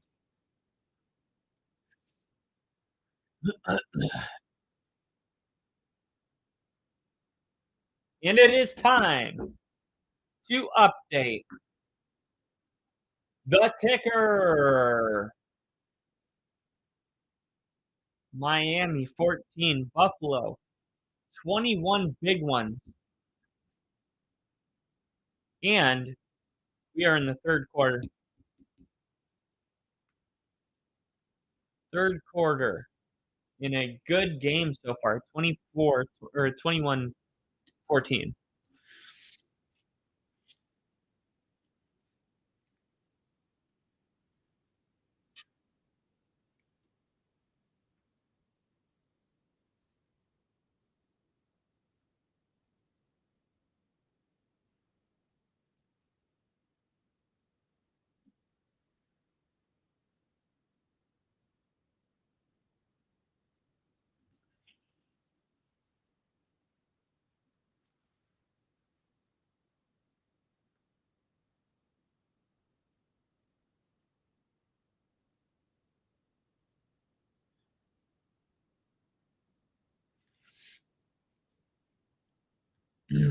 It's funny. I'm looking at the last play of the 2nd half.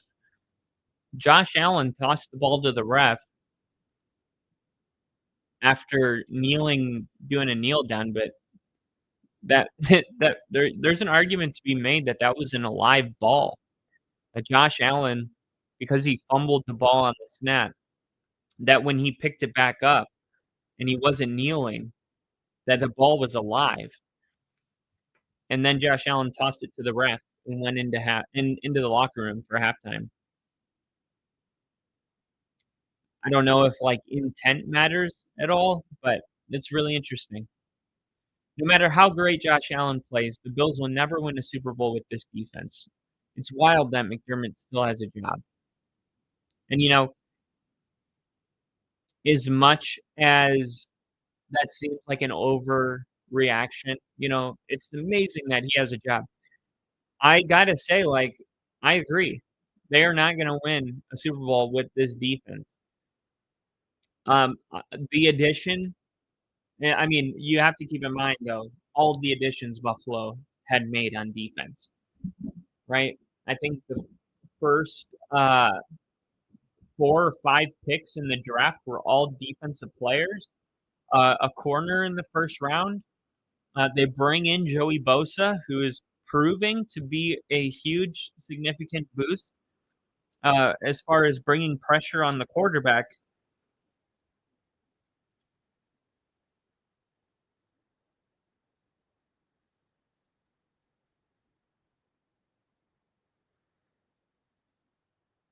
Yeah, and I said, if you're gonna play 5 defensive backs at a time and 2 of them are unproven players, that's a problem.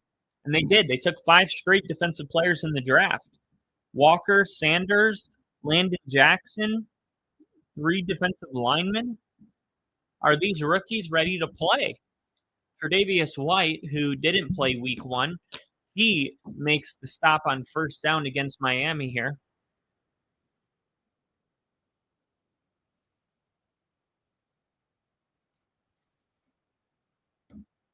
Still looking for Joey Bosa, who's lined up at the bottom of your screen here, number 97, to make his impact in this game. I told you they play nickel and dime defense, so they're not sending a ton of pressure. So Joey Bosa, he needs to be elite. And so far, he's been a massive upgrade over Von Miller. And I wouldn't be surprised if Von Miller signs a 1-year deal with the Broncos next year and decides to end his career where it all started, back home with his Denver Broncos. He'll be on the coaching staff immediately, I think. 3rd and 11, Bills sending 4, 5 actually, and a deep shot, and Tyreek Hill just dropped the ball. Tyreek Hill, and we got a Buffalo Bill down. And this is just so uncharacteristic for Tyreek Hill. I mean, Tua put a bunch of air under this ball. And this is one that Tyreek Hill, you remember, FanDuel had a bet, F it, Tyreek down there somewhere. That's one that you have to catch.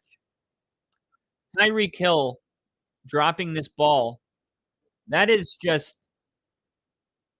you got to catch that. You didn't, it's not even that he got hit. He didn't even get hit. And Christian Benford is the guy that's down. He's in his 4th season. And man, Tyreek Hill dropping that ball. Oof.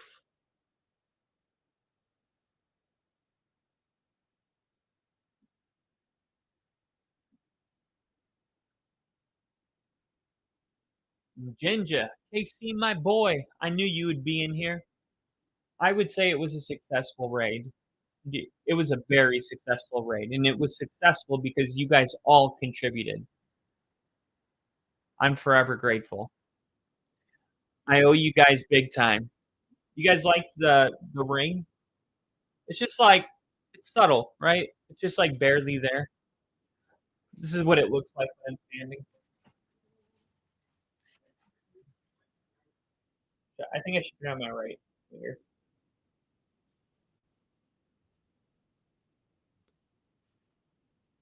Yeah, yeah.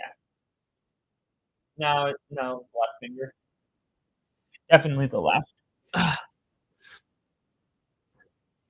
Somebody gave it to me at work. It was her husband's ring, and I remember saying, What is it? She doesn't remember, but it says 45. No, is that 75? One side says one side says 45 and the other side says 75. And then inside of the ring, it says 10K Louisville Luisbille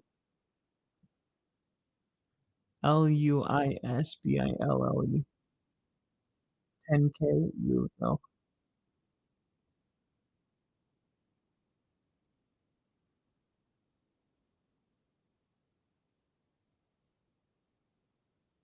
Yeah, I don't know. Never seen anything like it.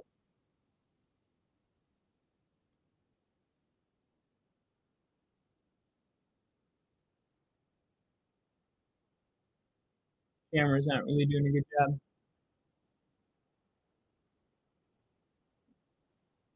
Fielded at the 17 and dropped.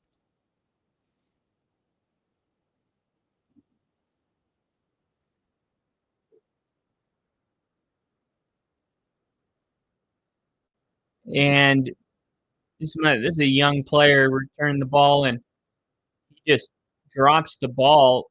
Lucky to get back on it. That is one that could have been another gift to the Dolphins in Buffalo.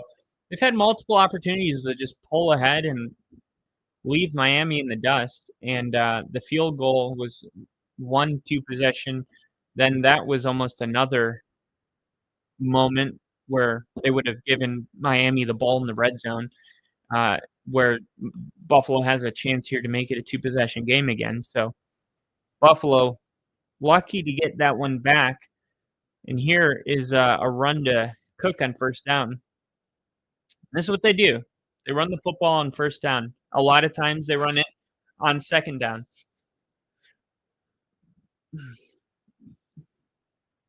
Wouldn't be shocked. Let's see. They got Zach Kincaid. Looks like they're in a 11 personnel here. 2 tight ends in the game. Here's a check down, and that is caught. Number 18. That's Moore.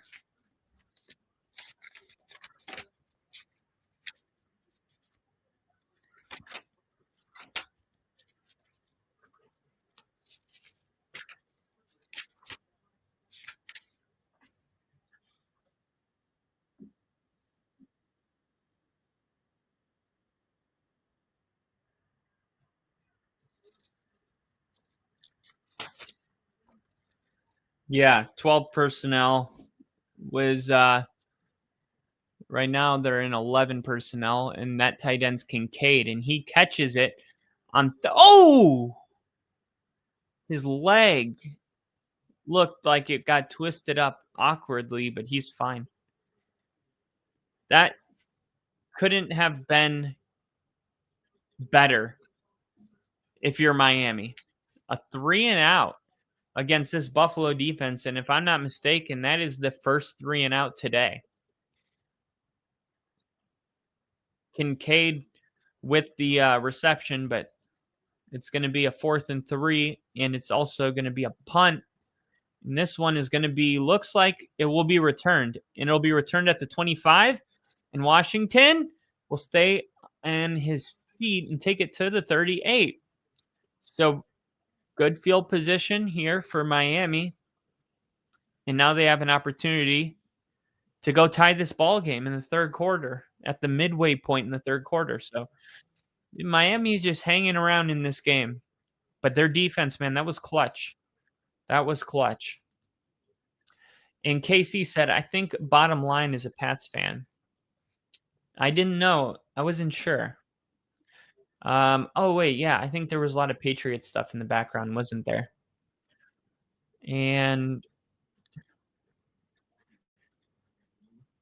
Yeah, he's a Patriots and Kobe Bryant fan, which is like I like Tom Brady and Kobe Bryant. That is pretty. I mean, those are two goats. Those are two goats. Got to give him that. Rest in peace, Kobe Bryant. I mean, Kobe's a real deal, man. But yeah, I see all the Patriots stuff. It's funny that Tom Brady, didn't get a Madden cover for so long, if I'm not mistaken. It was kind of like by the time he got it, it was like, shouldn't he have been here already? You know? Now, I think the weirdest Madden cover is easily Peyton Hillis. Not really sure how Peyton Hillis. And I'm a Broncos fan, and Peyton Hillis, he broke out with the Denver Broncos. And the Browns, of course, of all teams, the Browns were like, "We'll give him 100 million." It's like he had two good seasons, and the Browns are like, "We'll give him 100 million. We'll guarantee it." And it's like, okay, yeah, we can't match that. So Peyton Hillis went to the Browns, and then he had a decent season, better than decent. He had a really good season, but it's still like usually to be on the cover of Madden, you have to be like multiple legendary seasons, right? Or you had one play that was like Odell Beckham's one-handed catch, or because Odell made that catch, and that was his first year or his second year, I believe. So if you don't have longevity, you had to have had a miraculous play. Well, this year with Saquon Barkley, you checked both boxes, longevity and it was a miraculous play. But Peyton Hillis was like kind of none of the above, right? So that was an interesting cover, although I'm a huge Peyton Hillis fan. Here is a run to Achane. He's going to pick up 5, it looks like, on first down. And I will say Miami sticking with their game plan coming into this game was we're going to run the football. We have to. We know that Buffalo has scored, 30 points in what was it? How many games straight? Let me pull it up. I have it right here. Buffalo's outscored Miami 198 points over their last 14 meetings, and they've won 13 of those last 14 meetings, and they've scored 30 points with 400 yards of offense in each of their first 2 games. So, if you're Miami, you're like, we have to run the football, and Tyreek Hill's limping, and he's slow to get up, and let's see if he stays in for this 3rd and 5. Not on the same page. There's a little hold there. He slips. Was Buffalo playing on turf? It looks like turf. Why does Buffalo play turf? Did Buffalo always play on turf, or is this new? I felt like Buffalo played on grass. Maybe they do, and I'm mistaken. It just looks like turf right now. Oh, that was a false start. That was a false start on the left tackle, 52.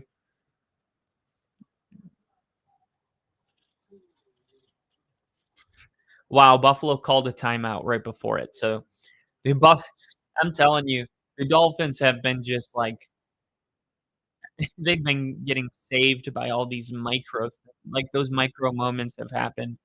The missed field goal by Buffalo, the muffed punt recovered by Buffalo. That I guess that didn't help them a ton, but the 3 and out by the Dolphins defense, giving them an opportunity to get their offense back out there. The false start to make 3rd and 5, 3rd and 10. Buffalo called the timeout before. So now it stays 3rd and manageable. This is the moment in the game where Miami has to make something of these opportunities because they're going to be running out soon. Buffalo looks like they're showing an all-out blitz. We'll see if they back off, and they are going to drop. And Tua's got time. He's got time. He's going to roll out. Now he's got to throw it, and nobody's even in the area. I felt like Tua could have bailed out of the pocket right away and been fine. But instead, he kind of stayed in the middle of the field and ran just straight back. Now look at all the Bills that dropped. Look, we just run. Look at that hole. He can run, step up into the pocket, and then you got a receiver right here. They had a receiver. If he could just step up into the pocket, and he would be able to see he had a wide open receiver running a curl route on the right side of the field. Tua is just getting. He's just, in my opinion, he's just running. He's running backwards, and he's not stepping up. Why not step up into the pocket? That was a perfect moment to step up, and he would have seen a wide open wide receiver, and the drive would have continued. I'm not that impressed with what I'm seeing out of Tua, and I think this is kind of the first game where I feel like since Mike McDaniels took over as the head coach for the Dolphins, this is the first game where I feel like there's truly a turning point with Tua. The magic, the mojo, what was working so well with McDaniels was that Tua was getting the ball out of his hands really quick, and he was scheming these wide receivers open. And we're seeing Tua holding the ball statistically longer this season than he has in his entire career. And it's just not looking good. It's all out of time, out of sync. Players aren't getting open. You do have receivers dropping passes, but Tua, he just doesn't look like he has it. He just doesn't. Something looks different about Tua this year. And I don't know if I'm the only one seeing it. I mean, do you guys see the same thing? Because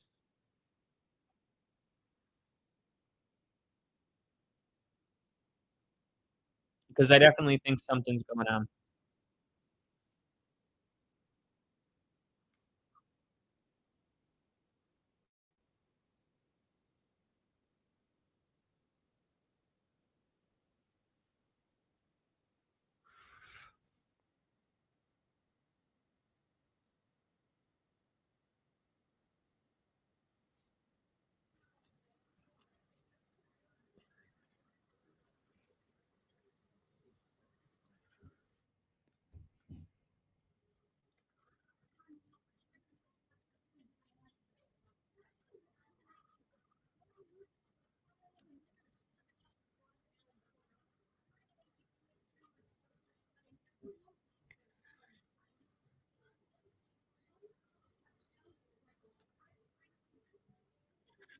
"69-year-old Raiders owner Mark Davis said his 26-year-old girlfriend didn't know he was a billionaire. She was just attracted to his beautiful smile." Right.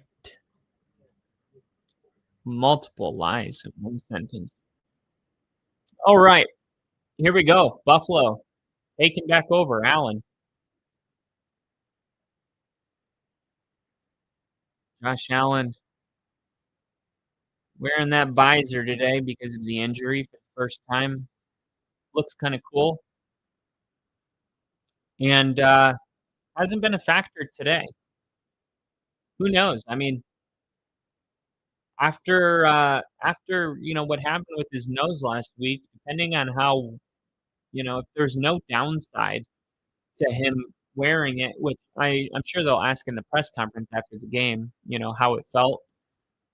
This could be something you see him wear from now on. We've seen a lot of basketball players wear something because of an injury, and then they just decide to wear it to prevent injury for the rest of their career. I think if Josh Allen has a 30-point game where everything goes smooth and he doesn't feel like he even noticed it, it could be something he sticks with. We'll see. They had only 1 3 and out up to this point, but now here's a 3rd and 2. And see if Buffalo runs it here. No, it's going to be a throw. Josh Allen dropping back, looking, firing, caught. And that felt like a big first down, right? Didn't it? Not sure why. Probably because you never want to get 2 3 and outs in a row. But this is a very tight window. This is an elite level throw for Josh Allen, who that pressure to convert sometimes prevents you from making those type of throws, but Josh Allen sticks to his guns, and he's 18 for 20 tonight. Here's a pump fake, and now throwing in a flag. Josh Allen, 18 for 21 now. Yeah, man, Josh Allen is, man, he's the real deal. Now, Josh Allen did become the favorite to win MVP after beating Lamar Jackson in week 1, but the way Lamar Jackson's playing, I think he probably wins MVP this year.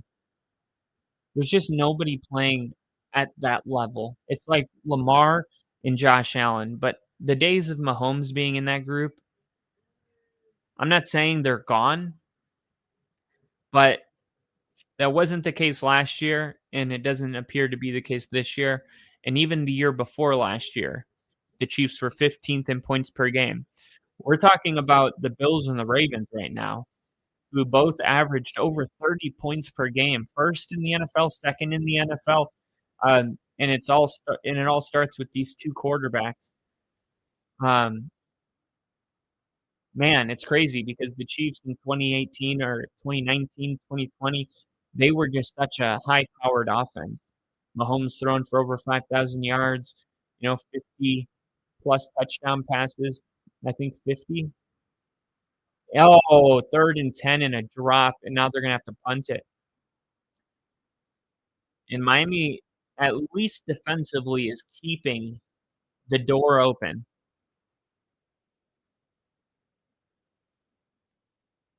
I'm not sure why the Bills have kind of gone away from running the football because that's what they've been doing so well is punting the ball. Now they're gonna have to punt it here. Let's see if this one gets muffed again, and it's gonna be caught, and Washington's gonna take it to the 33. We got embrace the struggle in the chat. What's up, E-Dub? How are you doing? Man, and what's really crazy is that Tyreek Hill having that drop, that would have been a major, major play on that last drive. But here we go. Buffalo's had time of possession 9 minutes and 22 seconds in this third quarter. They have dominated the time of possession up to this point. Here's Tua looking to throw, and here he's going to get it to Achane. And Achane picks up 9.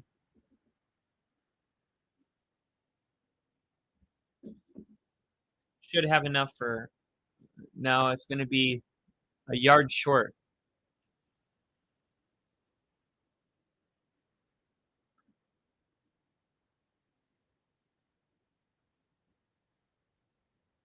Six catches for 19 yards today for Devon Achane.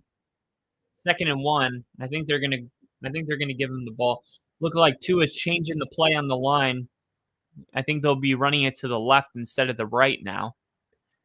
And that is exactly what happened. And he's gonna break a couple tackles. And oh my goodness. Ollie Gordon. Is that Ollie Gordon? Yes, it is. Look at this. Sees the extra man. They change it, hand it off to the left. He gets hit, which kind of pushes him back to the middle. And then he goes, oh my God, there's a giant hole right up the middle of the field. Let me just run that way. And he's able to pick up another 10 yards. That was one of those where he got hit in the right direction, and his ability to break that first tackle was the reason he picked up 14 there. Here's another handoff, and this time he's going to go down. Bernard is like, no, you're not breaking my tackle, and this is going to be a loss of 2, which is what the previous play could have been had he not broken that first tackle. Look at this. Boom. Nobody even got a hand on him. He's untouched, and that is not how that was designed offensively. But Miami just not fast enough to get downfield and hit those linebackers. And now here's a flip to the tight end. Now, that was a fast tight end. Who is that? That's Hill. He is really fast for a tight end. Is this going to be a legal man downfield, an eligible receiver? An eligible player downfield, yeah. I think I haven't seen Darren Waller yet either. I know Darren Waller was added. He came out of retirement. Haven't seen him. But look at this. I'm really impressed by this throw to Hill that looks like it's going to pick up maybe 3. But you see his speed there. Unfortunately, none of that counts, and now it's 2nd and 17. So maybe they'll go right back to him. Let's see. Shotgun Tua, quick throw, and it goes to Achane. And how many times have we seen this play? Snap, throw to Achane. 3 yards. That's fantastic. It's 2nd and 17. I mean, how many times are you going to keep throwing the same exact?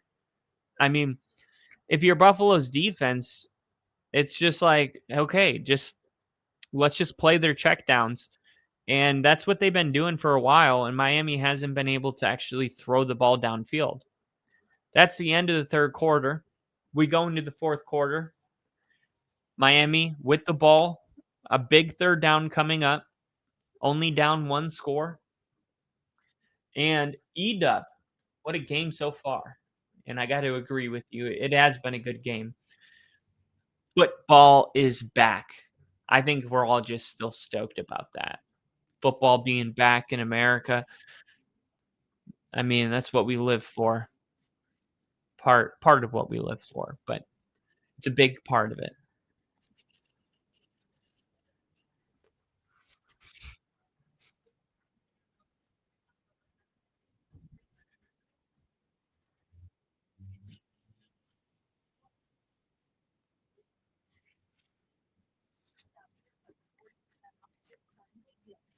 All right. I got a quick commercial break, so I'm going to fill up my black tea that I made. I'll give you guys my recipe when I get back.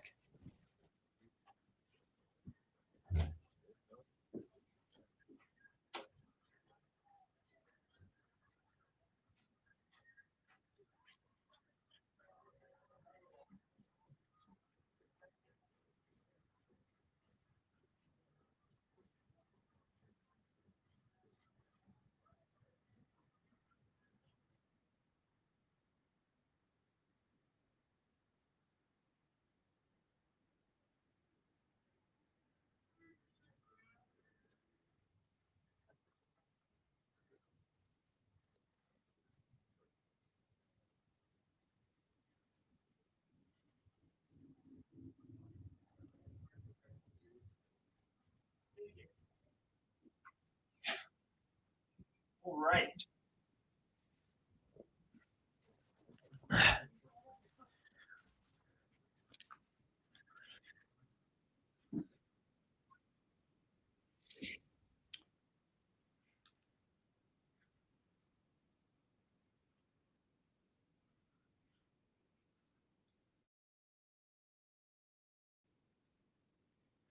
Keon Coleman. Oh, Keon Coleman trending on Twitter right now, and I could guarantee you almost why he's trending. Probably people saying, "Get him the ball." Keon Coleman when I start him in fantasy. Memes have begun.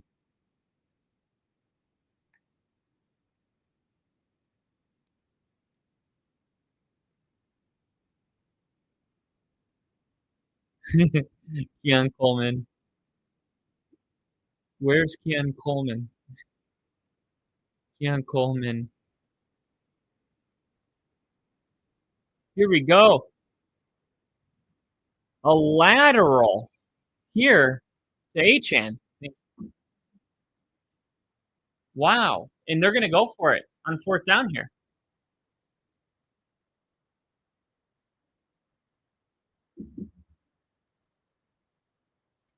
Yeah, I agree. McDaniel, he knew he was going for it.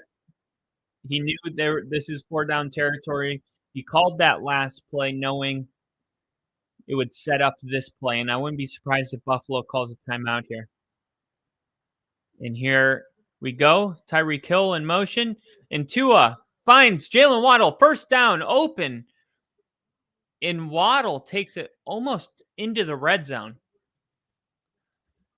And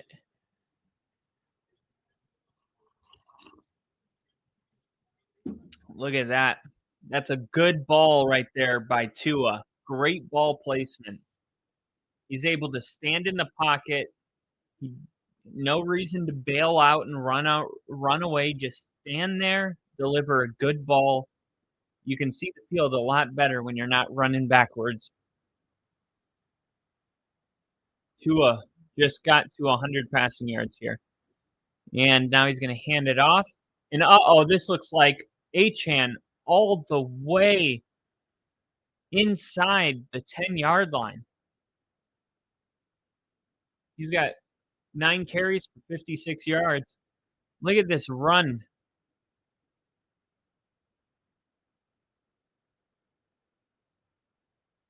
Here we go. Under center. And they're going to hand it off again. Achane. And he gets picked up after a gain of 2.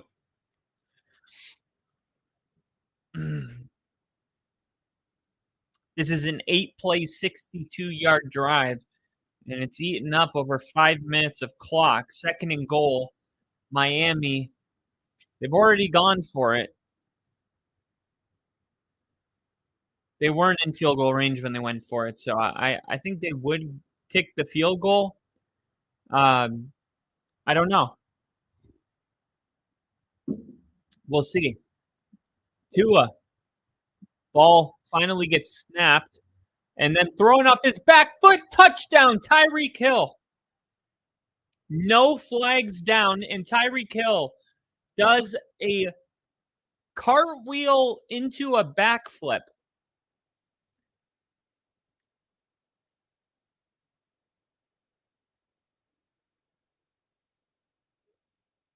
Look at this route by Tyreek Hill. Goes inside and then just little like post corner. And then once he turned that corner, he has the speed to pull himself into the, play all that open space on that side, and Tua knew where to go with the ball. Now, this is interesting too, with everything that we heard about Tua or Tyreek, and then we go into this season and, he is he going to be traded? Is he not going to be traded? Then we see he's finally not voted a captain for the first time in his career with the Dolphins. And you're thinking, oh my God, how is this going to, what is this going to look like on Sundays or Thursdays?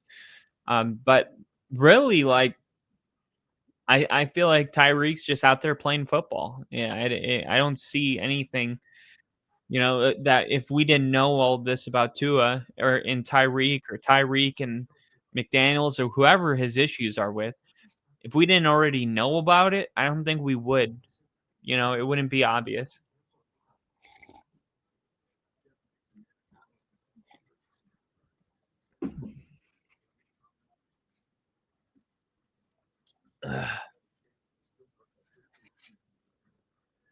still think Buffalo's going to win this game, but this is this is how I saw this game going. I saw this being a really, really tight, close game. But ultimately, I got Buffalo getting it done at the end. And it kind of, I think this is kind of how it's been, where they like score their touchdown early in each quarter and then they haven't really scored. Let's see if see, I update the ticker and then it doesn't do it. I got to double click it. There we go. Um, KC said going all in on that drive, not like Jerry Jones, LOL. Right. Jerry Jones's version of going all in is very different than ours. All right.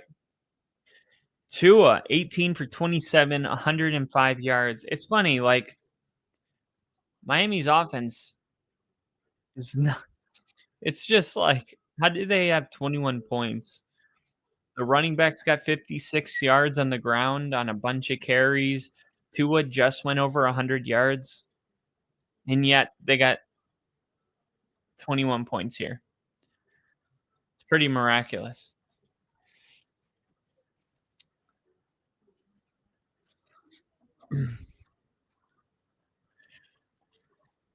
All right. Ball is kicked off here, and this is going to be touchback, which I'm surprised we're not seeing more touchbacks with it going to the 35-yard line.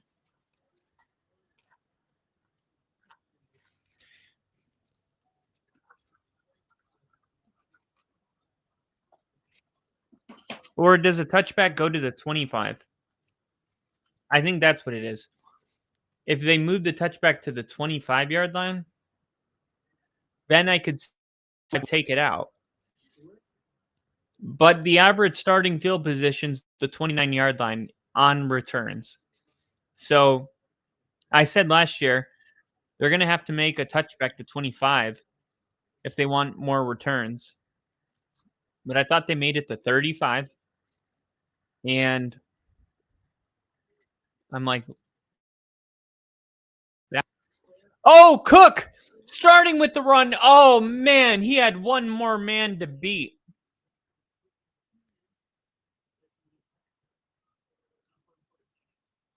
Let's see.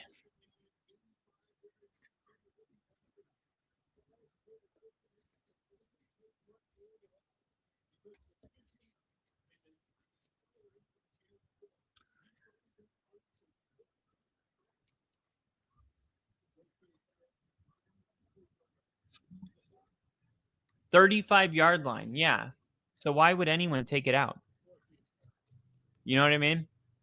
I mean, Buffalo James Cook just got tackled on his logo. They're at midfield. You know, because of one big-ish play. Because of the starting field position. You know, they're one more of those away from being able to kick, a 50-yard field goal. So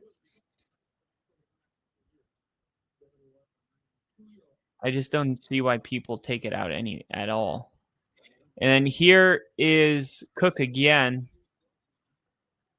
And this time, and look, I thought in these last two drives where Buffalo has had to punt the football, one of them being a 3 and out, the other one was like a 6 and out. They haven't been running the football. I'm like, why did they kind of go away from running the football? Now it's 3rd and 7. And third down conversions, their average tonight's 4.4 yards. This is 7. Miami's bringing extra pressure on the right. And Josh Allen trying to zip it in. I think they should go for it. They're going to punt it.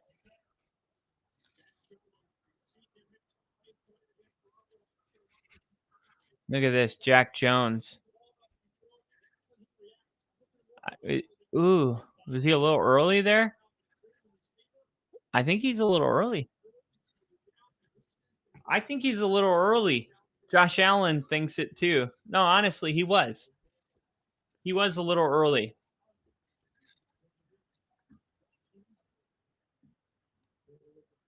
And KC in the chat saying, I didn't think Miami would hang this tight with Buffalo. Flag comes out. Oh my God. What are you guys doing? The ball's rolling and you go running down there, almost risk getting the ball being a touchback instead of downing it on the 2-yard line. Oh my gosh, roughing the punter. And now Buffalo's going to get the ball back. Wow. Wow. Man, just trying to make a play. Trying to get the block. And man, that's a killer.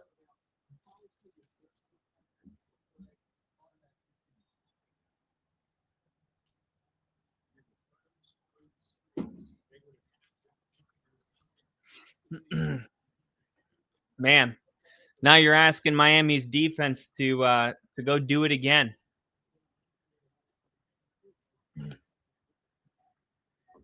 Miami was going to have the ball on the 2-yard line. So, and look, here's James Cook running the ball for 6 yards. Just keep running the football. You're having a lot of success on the ground. Keep doing that.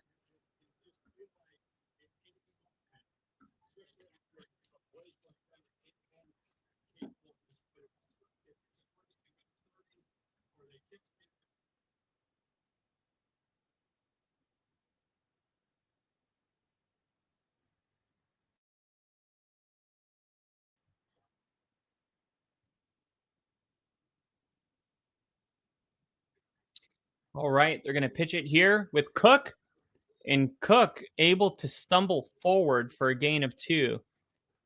And man, Cook, it's coming. It's coming. And I think he's got like, I don't know, it's like the most carries of over like 30 yards. Do I have it here? He is very good at getting big plays, and I feel like he's just keeps getting so close from breaking one. I think it's coming. And they're going to run it here with Johnson. And look at the success they've had. On the last 4 plays, they've ran the ball, ran the ball, ran the ball, ran the ball, and they just continue to get 4, 5, 10 yards a pop. And look, it's funny because Josh Allen continues to get these lines, like betting lines, to have 260 passing yards. Josh Allen, since the postseason last year, and you guys might not believe this, but I actually have it written down here. I'll tell you after this first down play.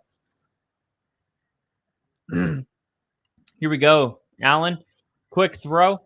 So I thought Josh Allen would have around 185 passing yards today. And let me see if they show how much he has. Josh Allen, 168. So I had him with about 17 more passing yards tonight. And that might not seem like a lot for you guys, but I'll tell you after the 2nd and 5 why. Shotgun for Josh Allen, fakes the handoff, quick throw. That is Shakir, touchdown. And there's those 18 yards that we were just talking about. He should be at like 185 now. But the reason I had him at 185 was because Josh Allen, in his last 5 games, when this was before week 1 started, in Josh Allen's previous 5 games of 2024, including the postseason, he averaged 174 passing yards per game.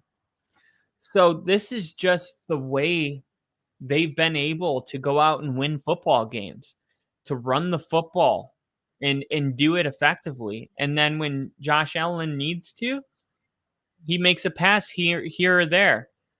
But for the most part, Josh Allen hasn't needed to throw the ball for 200 yards or more to win football games.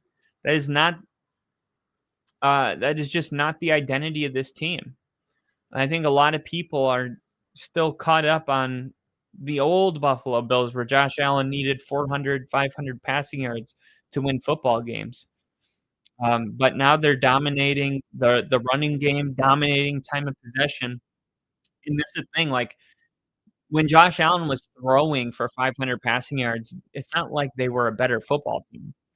They were getting to about where they're at now, but the scores look a lot different because now they're dominating time of possession, so there's less time, fewer points are being scored.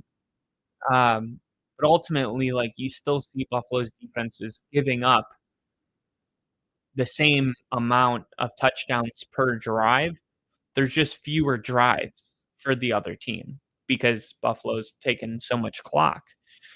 It's like, you know, when Josh Allen 3 years ago would throw for 500 yards, each team might have 6 different possessions, and they would go 6 touchdowns, 6 touchdowns. Now you're getting in games where, you know, each team had the ball 3 times in each half, maybe.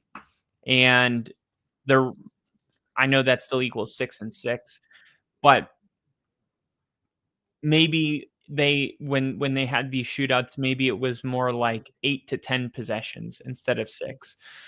But you're definitely seeing like fewer possessions, and that's resulting in fewer points. But Buffalo is still giving up a lot of points. I mean, look at their week 1 game against the Ravens, right? They gave up 40 points to open the season.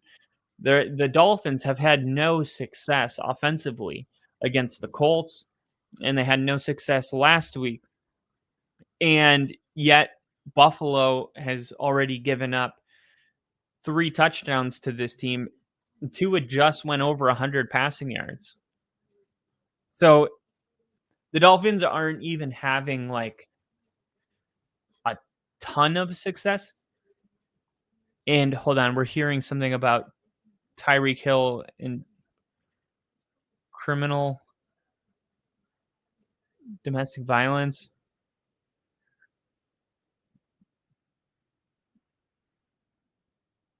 No stranger to off the field stuff. Yeah, or babies. This guy's got a ton of kids. He's got like 7 different kids, something crazy like that. And here is a run back. That's a big time run back. All right, well, let's see how Miami responds.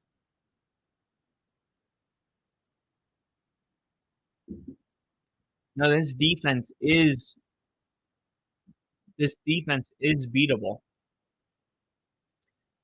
Miami's got 1 touchdown in their last 3 drives, second half possessions. They've only had the ball 3 times. And that's kind of what I was talking about earlier when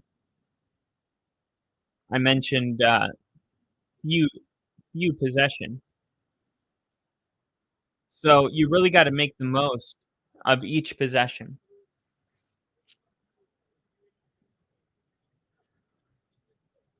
To 105 yards. No turnovers though. Yep, no turnovers, and that is the big difference right now in this game. And here's fake handoff. Tua looking, throwing. Tyreek Hill, you got to be more accurate than that, Tua. You're throwing a ball way too high for Tyreek Hill. He's wide open on the sideline. It's a 15-yard pitch and catch. Look at this. Oh,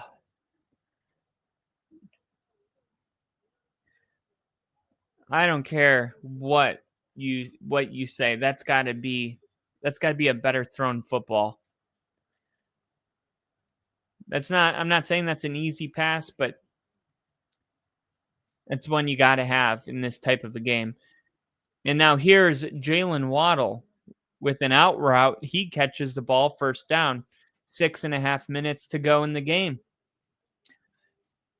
There's the timing. And that is what we're not really seeing with Tyreek Hill so far.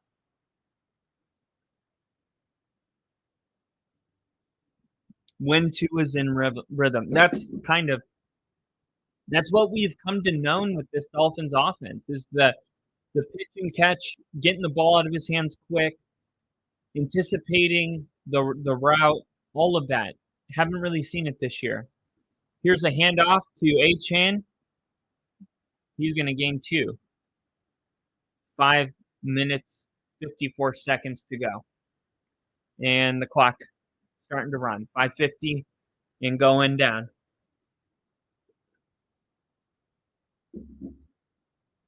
5:40.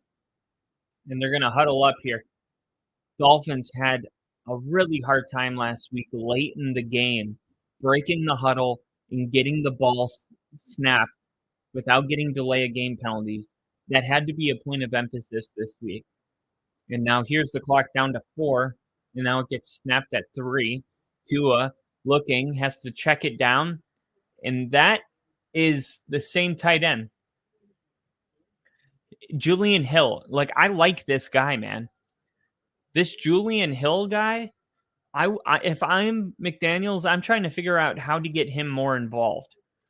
This guy, that might not seem like much, but for him to catch that ball and have the speed to turn around and get upfield and pick up an extra 2 yards, lower his shoulder and make that play, like he's showing that he's not just a big guy, but he's an athlete.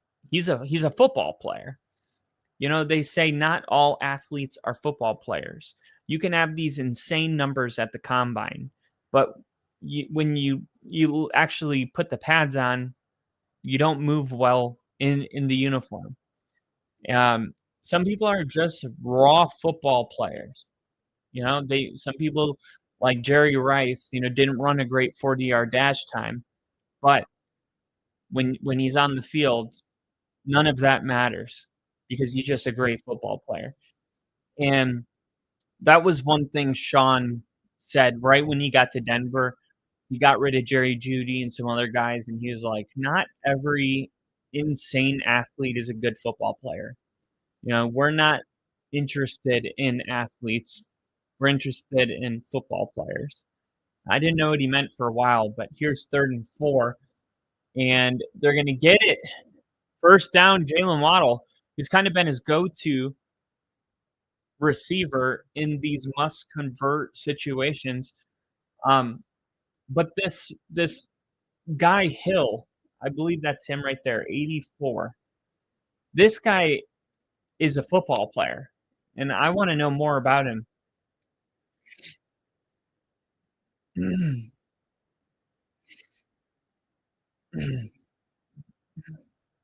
I want to know more about this Hill guy. Looks like he's in motion. See if they hand it off here. They will. Ollie Gordon. And Ollie Gordon picks up 5. That's a good sign. The fact that they have him in the game on runs and they're running it towards his side. I'm not surprised that he's good at run blocking. He appears to be just a football player. Football players, they can do it all, man. They can do it all. There he is, 89, Hill. Look, there might be a new Hill go-to guy, and it's not Tyreek. Here's 2nd and 6. Hill's lined up on the right side now. And he's gonna be a lead blocker here. And boom, get some. That's what I'm talking about. Look at that. Look at Hill. They pick enough up for a first down, but You're starting. If you don't hurry up on this drive, you're putting all of your marbles in the basket of this possession. Now, I don't like this personally because I want to score a touchdown and I want to have enough time to where if I don't score a touchdown on this drive for whatever reason, I can use my timeouts to get the ball back. And the way this is going, the Dolphins are basically saying, okay, we got to score right here. This is the game. We'll see, unless they score in the next 25 seconds. All right. Tua, quick dart. Oh, intercepted! Intercepted! Buffalo takes over. And that is exactly why I said you got to score quick. You got to score quick. They still have 3 minutes and 2 timeouts.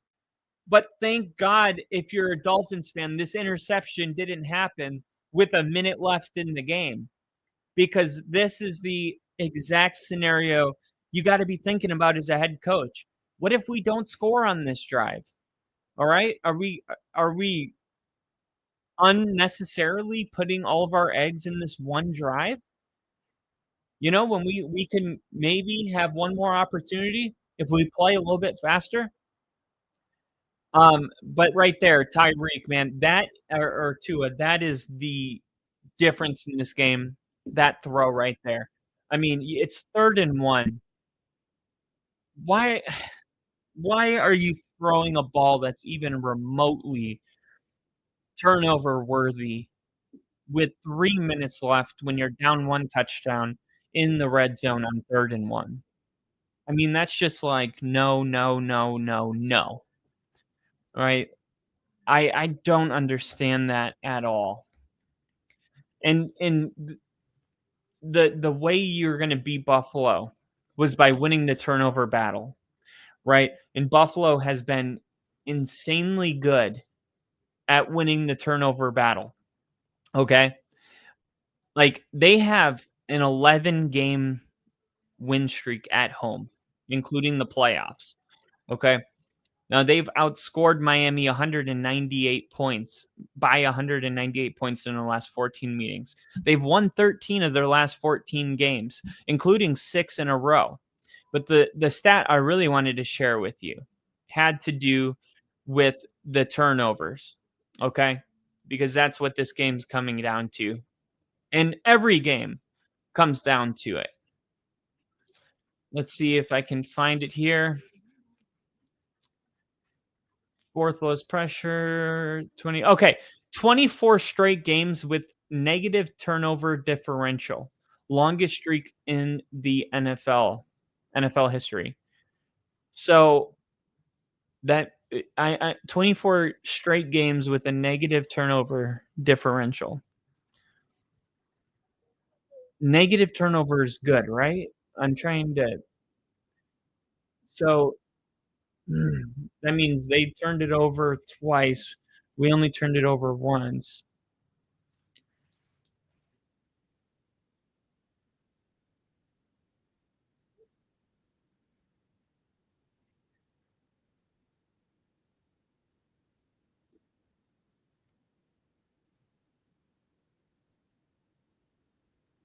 Okay. Let's see if I can get some clarity on this really quick.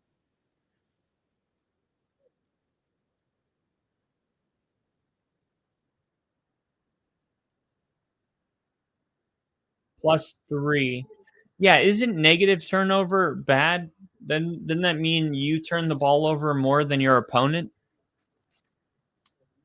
Oh, and here's a run, and oh my gosh. And he just decides to hit the brakes and turn it upfield and picks up 11, but a late flag comes in.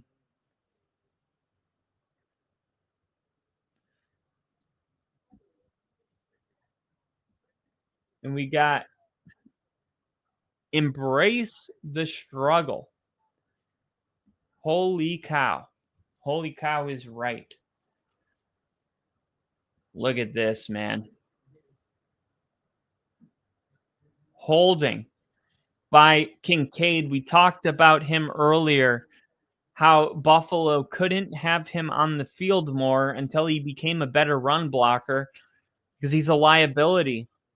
Now here's a 1st and 10 penalty that makes it 1st and 20, and it stops the clock and preserves a timeout.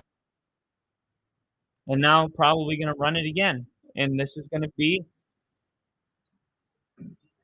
a quick timeout. And,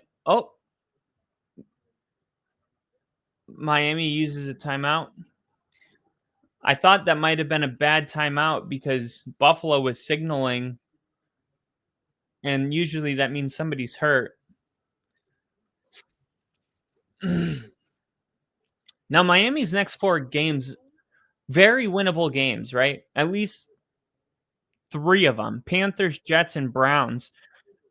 I mean, that's their next 3 of their next 4. Chargers week 6. But, I mean, if you can win this game and win 3 of your next 4, you're going to be, 1, 2, 3, 4, and 3. You're going to be 4-3 by week 7. And I think that's, a ticket that you would buy at 0-2, hoping not to go to 0-3. They're going to throw it 2nd and 16, and this is open, 1st down. And he's going to stay on his feet and take it all the way down to the 35-yard line. And Buffalo is able to pick up a crucial 1st down, and now the 2-minute warning. And I'm not sure why they didn't call timeout. I thought they would call the timeout right away, hoping that they could have that 2-minute warning.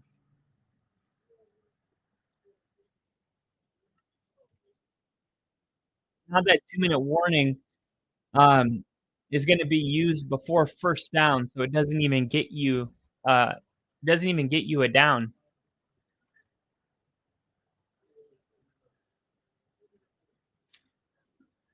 I'm trying to think, okay, if you called the timeout right away, then they would have had to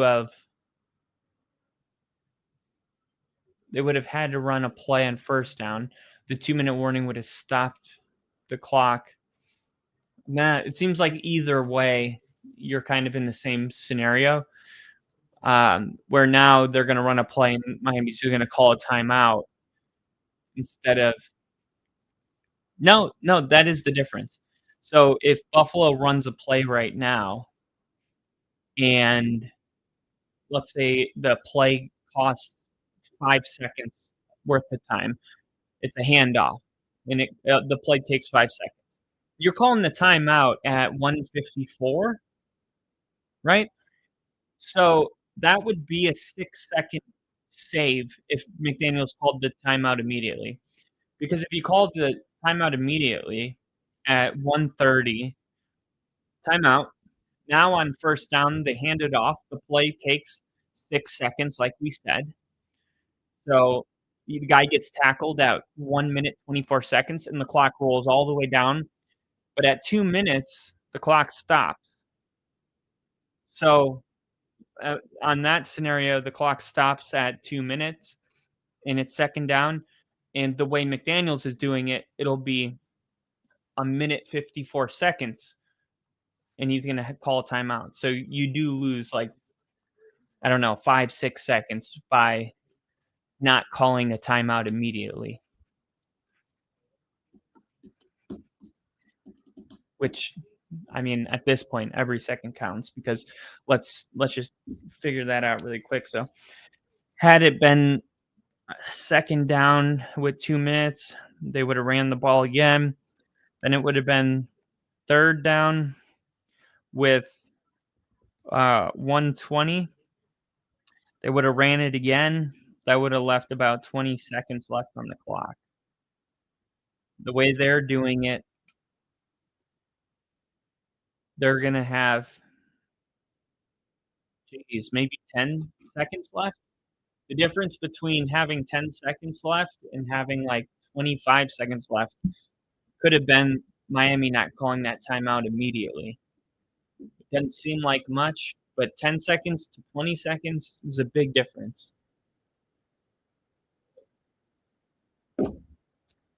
Miami needs a miracle. 1st and 10 from the 20. They're going to pitch it, which is very bold move. Miami looks like Miami took a long time to call that timeout.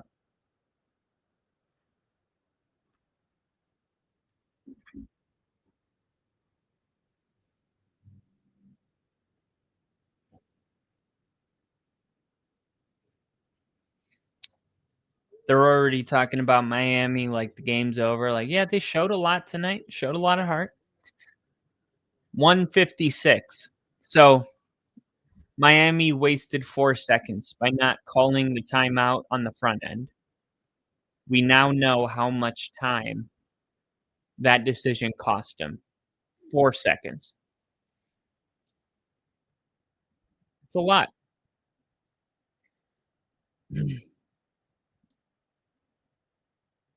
All right. 2nd and 7. Josh Allen under center. He's going to pitch it again. And this is going to be to James Cook, who's going to go down at 150. And it's going to be 3rd down. There's 10 seconds between the play clock and the game clock, not counting the minute. So this will be snapped at a minute 10. I imagine we're going to get the same exact play. And you saw on the punt where the roughing the kicker happened, it was almost blocked. And I'm not saying that they need to change what they do, but it's something to keep an eye on. 3rd and 7, and if Buffalo decides to throw it here, things could get weird. Josh Allen's going to run it, and he's going to get tackled. And took a pretty good size hit. And let's see, Buffalo, 25 seconds remaining once this goes all the way down. And it's 4th and 5, so they're just going for the kill shot here. Now, maybe they're trying to get him to jump off sides. There's 7 seconds left on the play clock. 3, 2, 1. And they're just trying to get him to jump. Timeout with 27 seconds. So 27 seconds, 4th and 5. Buffalo could kick a field goal. Matt Prater shanked one earlier today. Josh Allen could go for it, put the game away with a conversion. Or they could punt the ball and say, okay, Tua, drive 80 yards in 20 seconds.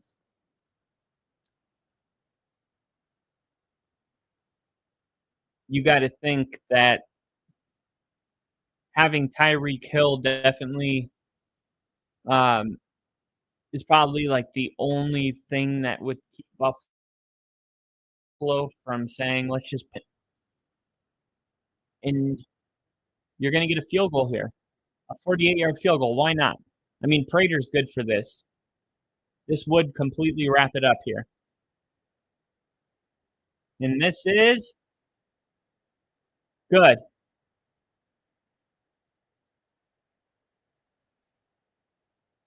And just like that, the Buffalo Bills move on to being 3-0. And man, the Dolphins, man, they were in this game. I felt like their defense kept them alive. I felt like they showed a lot of fight. I thought they ran the ball well. And for the most part, I think they did what they needed to do to make this a ball game. Unfortunately, the interception that Tua threw is the difference between overtime and a 10-point loss. It doesn't look like it in the box score. If you didn't watch the game and you just checked the score and you're like, oh, Buffalo won 31-21. No, I mean, that's really not how this one went down. With 2.5 minutes left, the Dolphins were knocking on the door to tying the ball game 28-28. And we were thinking overtime was a realistic possibility, but on 3rd and 1, trying to get the ball to Jalen Waddle, who had been reliable all night on those out routes, a quick throw and an interception. And just like that, Buffalo runs away with the 10-point win. But this was a completely different Miami Dolphins defense. You saw Bradley Chubb getting after the quarterback. He's had 3 sacks in his first 3 weeks now. So you're starting to see the pass rush get after. Miami went into this game blitzing more than any other team on first down, but having the 3rd worst pressure rate in the NFL. They were the only team that had no interior pressure through the first 2 weeks of the season.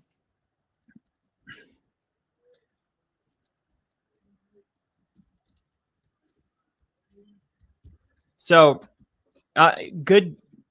I guess if you're a Dolphins fan, like it showed good fight from the team.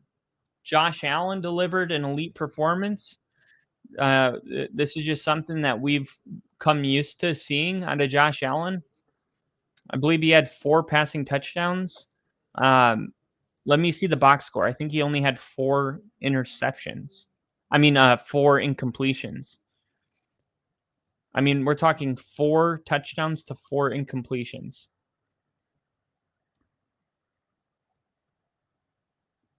Let's see. They're going to try to throw it here. Not sure what you're even trying to do unless you can score 10 points in 11 seconds. The game's over. What is this? Pride points? I mean, if they didn't touch you and you ran full speed, could you score in 10 seconds? And then you would recover the onside kick and you would need to kick it from there. I mean, this is just pumping the stats here. And I kind of like that it's not working. That's going to end the game right there. So Josh Allen gets it done, 31-21. He's going to have 10 days of rest. And this is his 10th straight home win and his 7th straight division win. He has dominated the Dolphins and Mike McDaniels and Tua since Tua has been the starting quarterback. Tua coming to Buffalo and leaving with a loss is tradition at this point. And like I said, the Dolphins played with a lot of heart today, right? They've been embarrassed and humiliated the first 2 weeks of the season. And a lot of people thought they were going to come into Buffalo and get annihilated. And they actually played a tough game. And this is one of those games that I think it's a great reminder to everybody watching that this is the NFL. Like, teams don't get annihilated like that. Even teams that are bad, right? Chances of them being bad 2 weeks in a row is pretty rare. Like, it's just these guys, the other guys get paid too. These are going to be tough football games every single week. There's no gimmies. There's no free weeks. You only get one bye week, and you're not playing anybody. But Josh Allen delivered an elite performance. He did exactly what he needed to do. I thought James Cook played really good, particularly in the receiving end.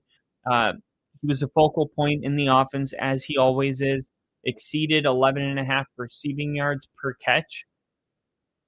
He had a massive week 1 game against the Ravens. He had 5 catches for 58 yards and previously had success against Miami, including a 3-touchdown game last season. But another big game from him today. Ollie Gordon, he scored his first career touchdown today, contributing And I think let me write something really quick for my notes.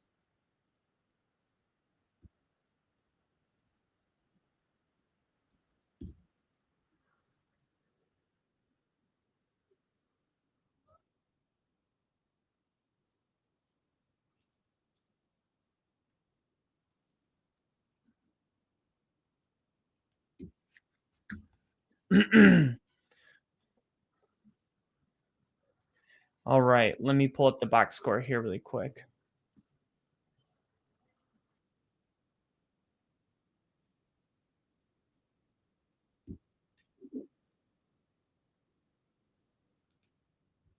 Let me get the box score pulled up real quick.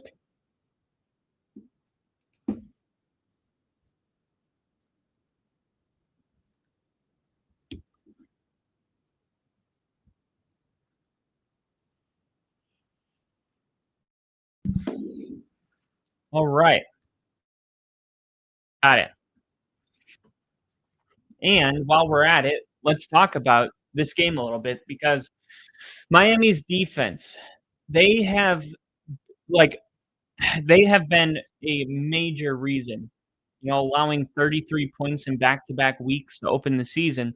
And then you had Josh Allen coming in, who the stats show you he has scored 30 points and what 450 yards of total offense in his first 2 games. And that was just the perfect storm for the Bills to get another win. But right when the Sharks started to circle the Miami Dolphins, the Dolphins defense actually had a pretty decent game today. Like I said, they gave up their touchdowns. Yes, the Bills scored and did, for the most part, whatever they wanted to do. But when the defense needed to come up with a stop, they got a 3 and out, right? The offense rewarded them by getting nothing. They gave the ball back to Buffalo, and then Buffalo got 1 first down and then had a punt again. This was crucial because at this point in the game, the Dolphins were only down by 1 touchdown, and all they needed was 1 touchdown to tie the ball game. And finally, they were in position to do that. They were moving the ball. It felt like every important third down was a quick throw to Jalen Waddle, and he was there. I also liked what I saw from their tight end, 89, I believe, Hill. Hill looks like he's going to be a good ball player, right? He's really fast. He's a football player. He blocked really well. He has good hands. He's really quick. He's light on his feet for such a big guy.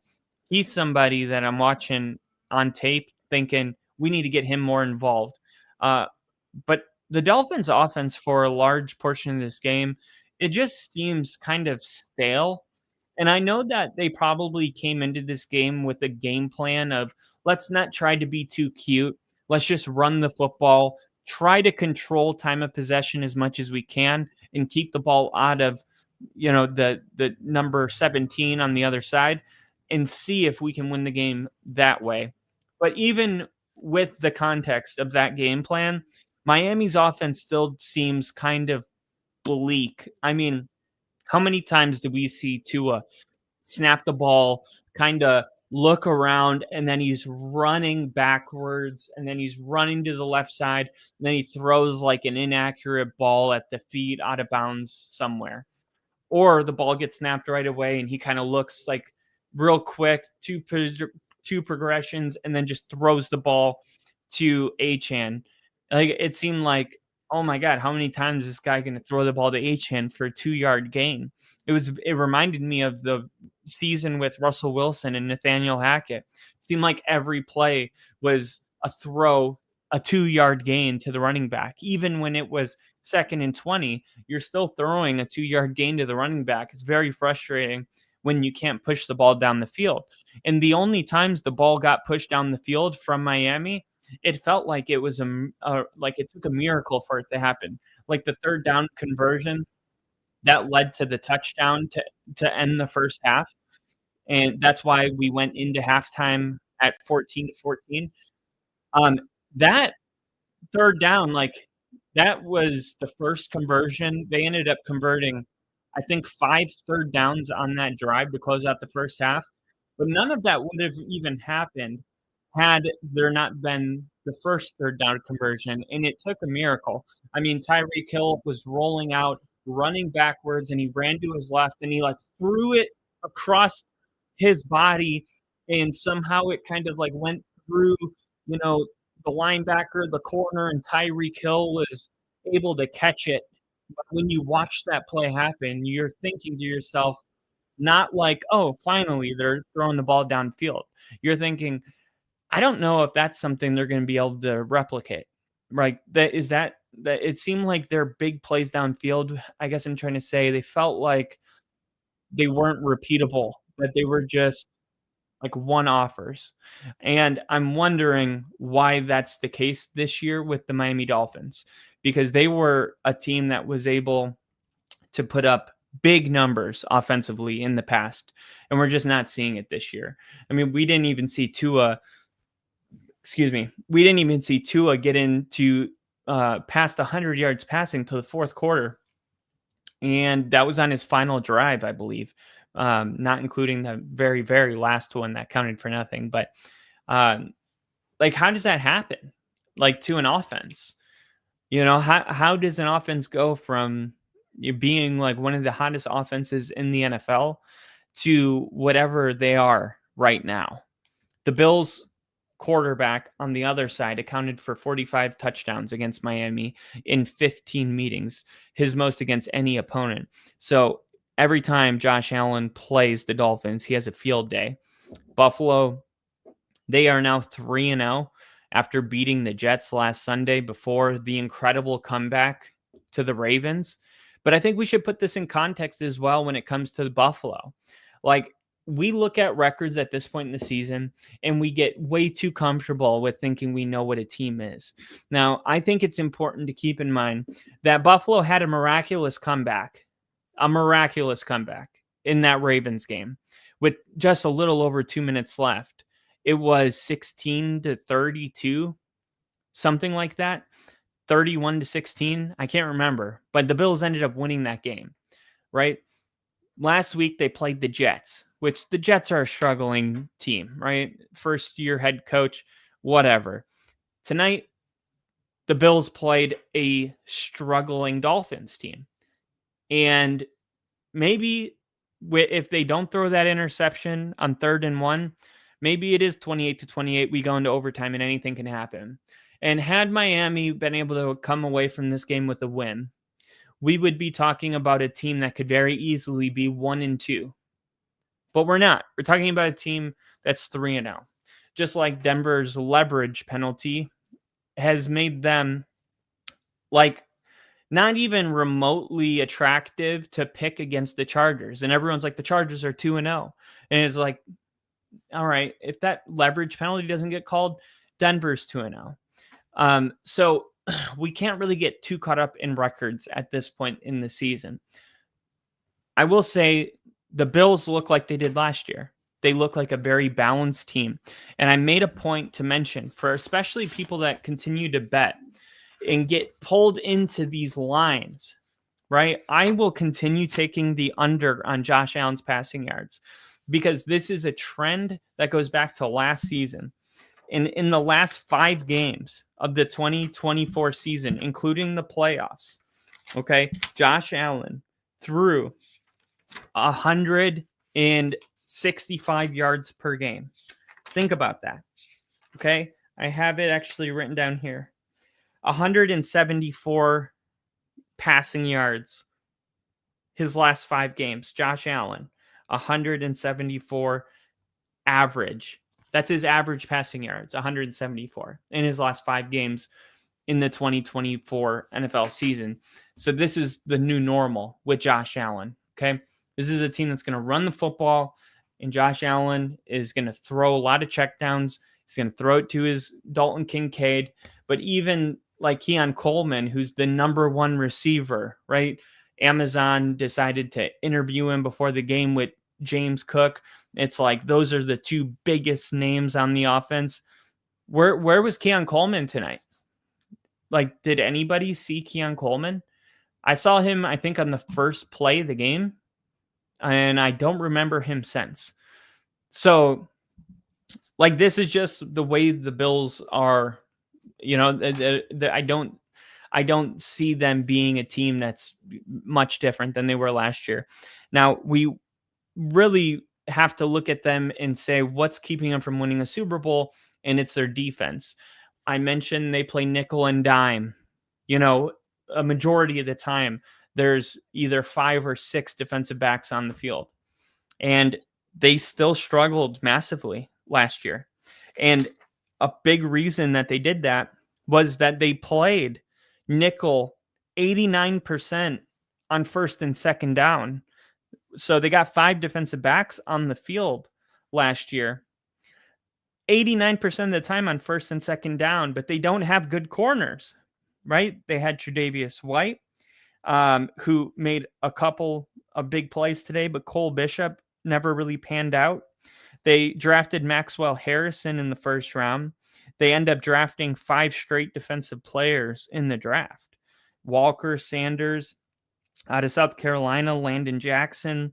They got 3 defensive linemen. But these rookies, like, how much can they elevate this defense? Early. Are they going to be able to take this team from where they were last year to a potential Super Bowl team? And the way I look at it, I don't think so, because the Bills don't have a bad defense. And I will say the Joey Bosa addition is proving to be a genius move. Going into this game, he had a 25% pressure rate. That was 3rd in the NFL at the position. So that is a major upgrade, because if you're going to play 5 DBs, you're probably not blitzing a ton. You're really relying on an edge rusher that can win, a double team. And Joey Bosa is looking like he can do that. But can these other young guys step up? That's the question. Like, can these other young guys really, like, turn this Bills defense into a top 10 defense? Because the way the offense plays, they are as balanced as any team in the AFC. And I would say the Baltimore Ravens with Derrick Henry, the Eagles with Saquon Barkley, and the Green Bay Packers. Like, those are the 4 teams that are incredibly balanced, that they run the football and they do all those things well. But the Bills and the Ravens, their defense is still giving up 40 points. Now, was that because each offense is elite, or is it because their defense, has a lot of problems? The Ravens had the 32nd ranked secondary in the NFL last year. As good as they were at stopping the run, they were as bad at stopping the pass. So these teams, like, I think when we see the Buffalo Bills are 3-0 and they beat the Ravens, some people are really quick to be like, they're the best team in the NFL. But I think what I saw today was they're a good football team. I don't know if they're better than the Green Bay Packers. I don't know if they're better than the Eagles. I don't even know if they're better than the Chargers right now. Like, I know that's like, what are you talking about? I don't know. I'm just saying, like, the Chargers played really good defense so far this year. They beat the Chiefs. But they didn't beat the Chiefs by needing to score 40 plus points, because Kansas City didn't do that. Now, part of that is because Kansas City's offense is way worse than the Ravens. I'm just saying, like, I don't think Buffalo. Look, Rick had Buffalo number 1 in his power rankings. I'm just not there yet. Okay, personally, I think Buffalo is obviously the best team, second best team in the AFC. They're in the conversation, but they shouldn't have struggled the way they did with Miami today. And there was a significant portion of the second half where the Miami Dolphins defense was just stopping the Josh Allen, 2 drives in a row. Doesn't seem like much, but when you need your offense to score 1 more touchdown to make it a 2-possession game, and the Dolphins defense comes up with a stop and another stop, And I'm pretty sure the only reason Buffalo scored on that drive was the roughing the punter. It was a mistake that led Buffalo to getting the touchdown. So I think better teams, maybe they don't make these mistakes, right? Because Miami had Buffalo stopped around midfield, but they get a new set of downs with the roughing penalty, and then Shakir makes them pay with the 15-yard catch and run touchdown a few plays later, and the rest is history, right? So it's like we go back and it's a mistake on Miami. And that's what good teams do. They take advantage and they exploit when you make a mistake. So give Buffalo credit. But to just say like, oh, I've seen enough, Buffalo's going to the Super Bowl, that wasn't the type of game I saw tonight.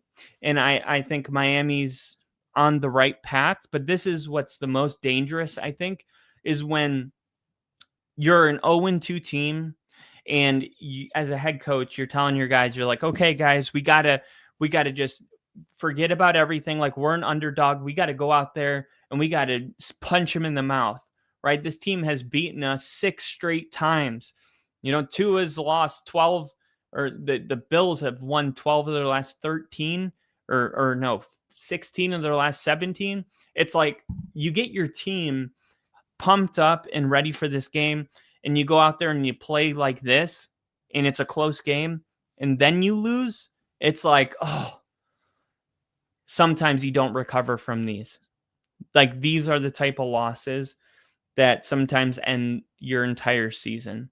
And that's why I give so much credit to Dan Campbell, because his first year taking over, these were the kind of games the Lions were losing week 1, week 2, week 3, week 4, week 5. Justin Tucker, 67-yard field goal, whatever it was, to break the record. It was like, that's how the Lions were losing. It was like, how are they going to keep fighting? You know, like when they're playing such great games against elite teams and they're getting beat at the very end, like how do you keep showing up like how they showed up tonight? And ultimately, when it comes to Mike McDaniels and whether he should be fired or not, I think the question will be answered based on how Miami continues to show up.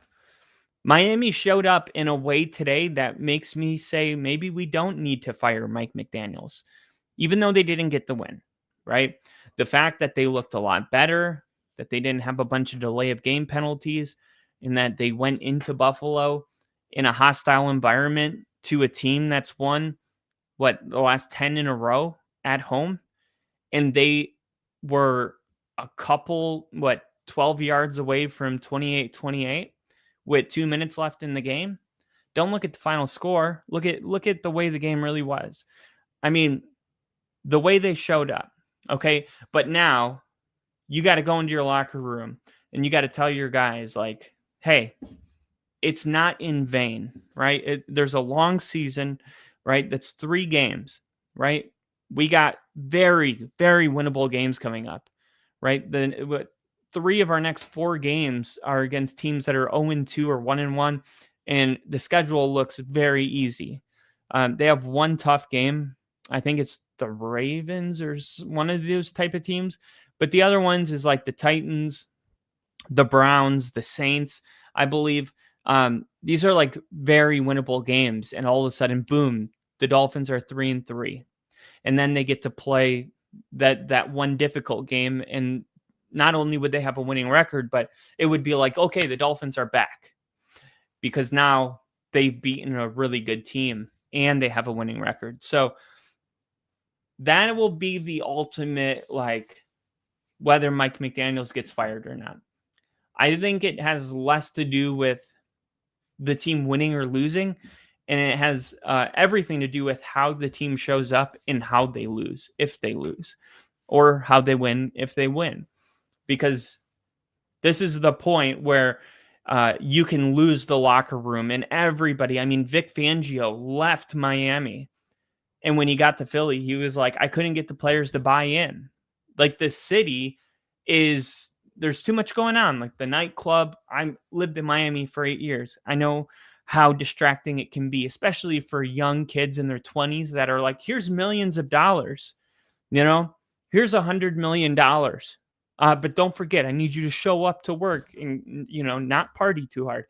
This is a tough ask for the coach and in the coaching staff, and Vic Fangio ultimately left because of this. So look, if it's going to be a culture issue, Mike McDaniels is going to end up getting fired. But if they can show back up to work and have these type of gritty games, and still though, like, dude, you're here because you're an offensive genius. And Tua didn't even have more than 100 passing yards till his like last drive in the game. Like, if what you do best isn't even working, like, it's one thing if like you're losing all these games, but you're scoring 40 points and your defense is just atrocious. It's like, okay, well, Mike McDaniels, at least his offense is going well. Like, that's not even the case right now. And I'll say it again, like, the offense for Miami, although they played a close, tight game, did not look good. Like, it didn't look impressive. They went on a couple of drives that were very long, took a lot of time, and they had a third down conversions. But I didn't come away from this game going like, oh yeah, like Mike McDaniels is back. He was in the lab cooking up stuff, like the plays, the timing, and none of it was just like, when you watch Kyle Shanahan and like the McVays and the O'Connells, it's like when they're really like in the zone, man, it's like they got an answer for everything. And I just feels like right now he doesn't have his mojo. And I'm talking about the coach. I'm talking about Tyreek Hill, who had a major drop downfield, went right into his hands. He just dropped the ball. I'm talking about Tua, who also looks like he lost his mojo. Because it's like, you got to be at least good at what you do best, especially since you're the guy that pounded the table to get Tua paid what he got paid. So overall, I said I'd come away from this game thinking like Buffalo, they're going to win probably most of their football games. Like, they're probably going to be a 14 win team this year. And let me pull up really quick the remaining schedule, because I already talked about the schedule for the Miami Dolphins being favorable. Jeez, this freaking computer is so slow. Let me see. Bills schedule.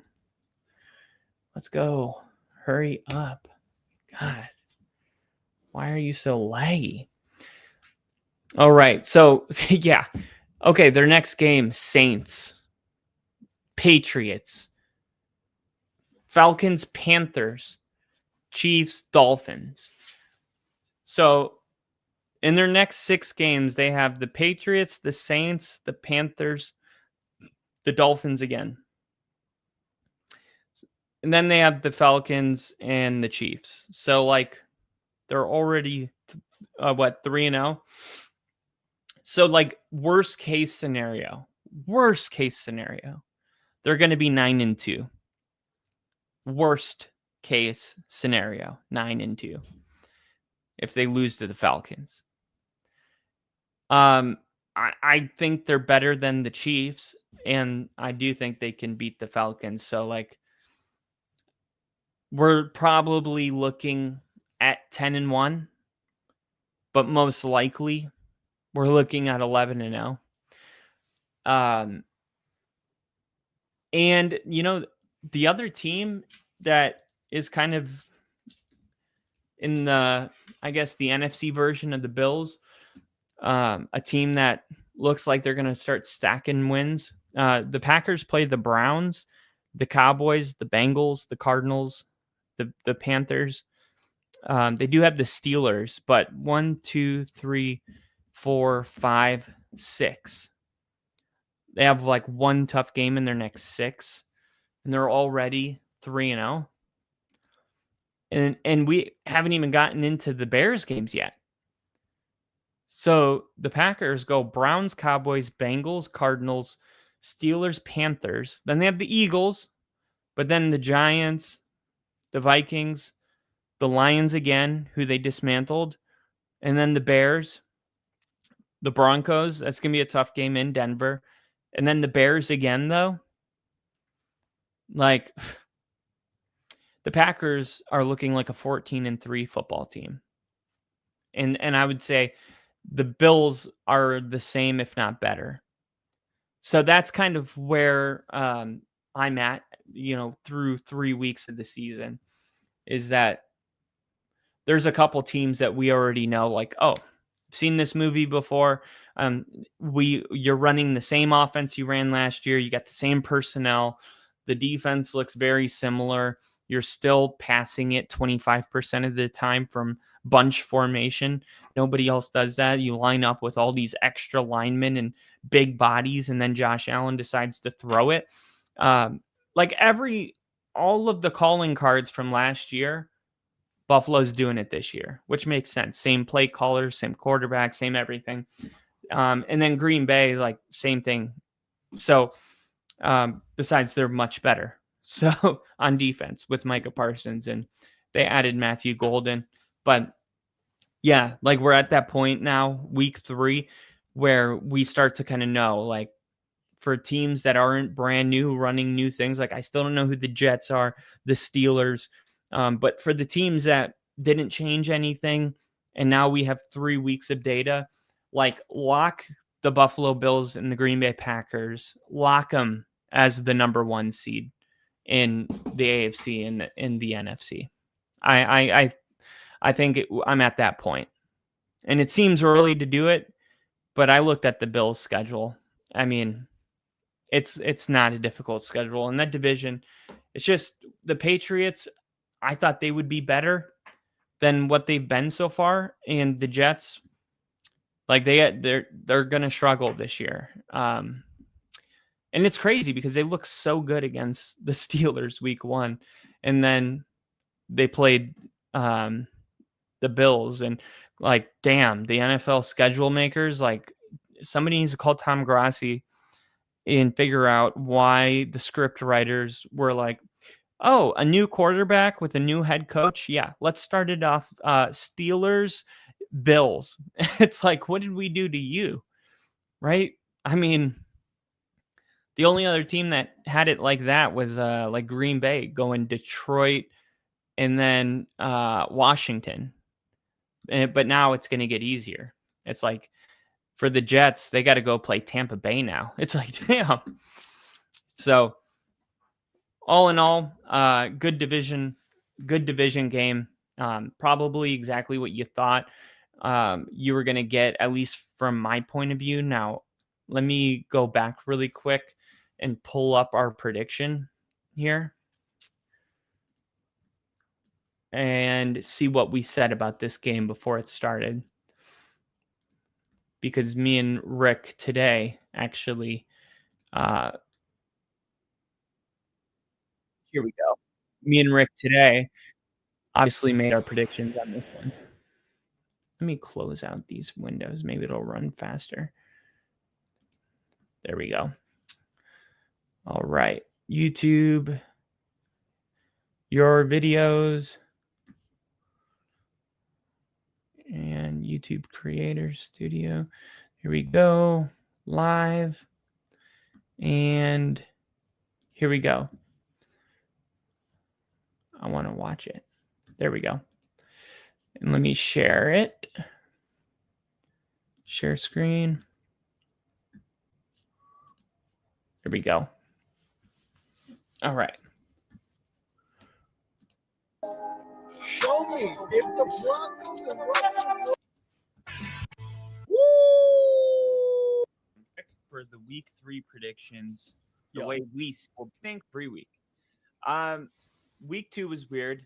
I'm not ready to say the Colts are a top 10 team, because I'm not ready to say that we're a top 10 team. And if you beat a top 10 team, maybe you are a top 10 team, but top team after that was bad week 1, we're like, okay, we'll have our worst bet out these teams. I mean, think about it. Last year, Denver at this point, this is another one of those games where Here we go.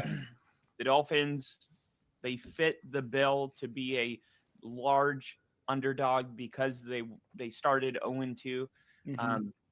Not just that, but the way they got beat by the Colts week 1 was embarrassing. And then last week they lose another game where the offense. I'll just say this about this game: there was a series of events where the Dolphins like ran the clock down to the 2-minute warning, and they had the entire 2-minute warning timeout to get called to play. Yeah. Yet they got called of a delay of game coming out of that. And it's like, how does that happen, at home? And then to make it worse, that they were about to get called a second time for delay. They did. They got called a second time for delay of game. It was 2 in a row. And it's like, what's going on? You guys have had like collectively now, 7 minutes to get this play right. The third time they get the ball snapped with 1 second left on the play clock. Jesus. And then and 2 ends up like rolling out and it's like a sack. So it equals nothing. And like 2 plays later, the game's over. And it's just like, what is going on? Like the Dolphins are just struggling with, playing competitive football. They're struggling to get the ball snapped. And that's coaching. I know what that looks like because I saw it when our fans were counting down the play clock. 5, 4, 3. Because it was like, what is going on out there? Yeah. The Dolphins have a coaching issue. This is much more than just not being good football players. I'm going to take Buffalo Bills. I'm not interested in the 12.5. I'm not one to jump on a spread over 10 points in the NFL in general. I would try to find other ways to make this game more valuable. Maybe taking a Josh Allen anytime touchdown with, a Achane double, 2 touchdowns, Bills win, and just leave it at that. Yeah, and that's actually a good bet, especially coupled with the Devon Achane thing, because Achane has now scored not only in both games this year, so far this year, I should say, but he's the best player on the Dolphins right now.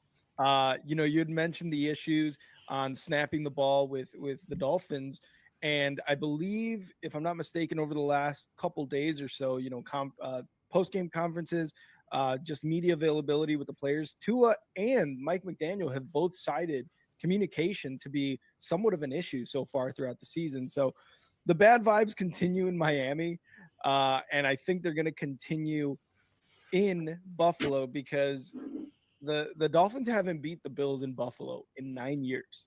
The last time they beat them was in 2016. So that right there should tell you to take the Bills. And let's be honest, the Bills are already the much better team. And I know you and Crafty are both saying like it's tough to tell right now.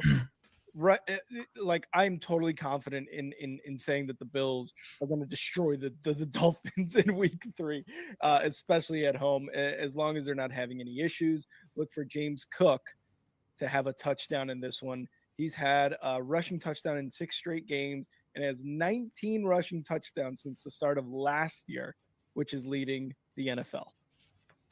Yeah, and all right. Tua missed 40%. 40% of his throws that he missed were overthrown or underthrown or wide. So you're seeing Tua, who's kind of his bread and butter has been accuracy, right? He doesn't have a deep ball, but he's very accurate, and you're not even seeing the accuracy. But right there, that's just a great example of why, like, 12.5 points. That's what they had. That's what they had Buffalo winning this game by. And it's like, hit the brakes on that. And I'm glad I did, because I'm like, no, I'm not interested in spreads that are 12.5 points on a short week like this.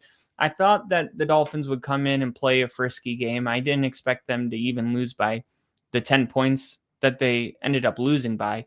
I thought that it would be closer, and perhaps it would have been, without that interception at the very end of the game that, gave them a field goal. So overall, I don't know where Miami goes from here. I really don't. It's gonna be tough, and that's why I'll say one more time, like, it's gonna be coaching. And we got Cesar Blanco in here saying Buffalo Bills usually struggle against the Dolphins, being AFC East foe. Yeah, and that's just like division rivalries in general. It's like everybody points to they haven't lost a game against the Dolphins at home, since 2016, he said. But it's like, yeah, but like, let's go look at the scores, because I specifically remember even games, maybe 2 years ago where it was snowing and it was like week 16 late in the season, and Miami was playing back and forth, and the Bills won at the very end. It's like, just because they've won all these games doesn't mean that they've blown them out. And that's where I got uncomfortable, anytime you're predicting a blowout. We got Wayne.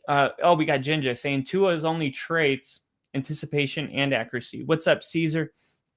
And yeah, so it's going to be tough, man, for them to pick up the pieces here. But Ollie Gordon getting in the end zone, that's another young running back. I'm not sure what's going on with Jalen Wright.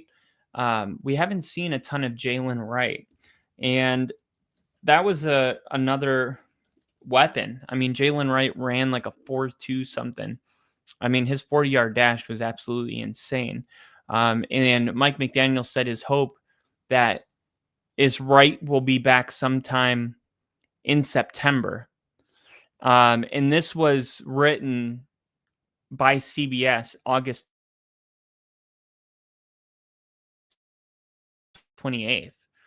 So Jalen Wright yet, but the expectation was that he would be back maybe next week and dealing multiple. He's dealing with. He had a small procedure done on his lower leg, so that's why he's been out for multiple weeks. Could it be that? Could it be? I don't know. I'm not saying could it be that that's behind the Dolphins struggling. I'm just saying, could it be that helps them get out of it? I know they need some kind of mojo shift. And I'll say for the final time, that tight end, number 89, Hill, I think they need to figure out how to utilize him a lot more, because he is a gamer. He's a very good weapon. And I think he could have a breakout year if they use him the right way. You're really struggling with Tyreek Hill and Jalen Waddle getting the ball downfield. We'll start utilizing your tight ends then. You brought in Darren Waller. Where's Darren Waller? Like, what happened to him? Is he hurt?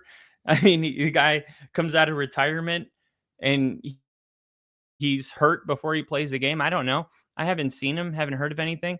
Mike McDaniels appears to suggest Darren Waller may never play for Miami. What? Like, what does that mean? And what happened to him? And I don't think anybody really knows. There was an article that was written by Newsbreak, and it says what happened to Darren Waller. Where is he? Why hasn't he suited up yet for the Dolphins? And Waller's been sidelined by a hip injury, and he remains on Miami's physically unable to perform list. He's only logged 3 partial practices and has yet to appear in a game through the first 2 weeks of the season. That's just so disappointing. I mean, I don't know if that's the reason they traded Juju or Jonnu, their tight end, Jonnu Smith, I believe, to the Pittsburgh Steelers. But they immediately brought in Darren Waller after that.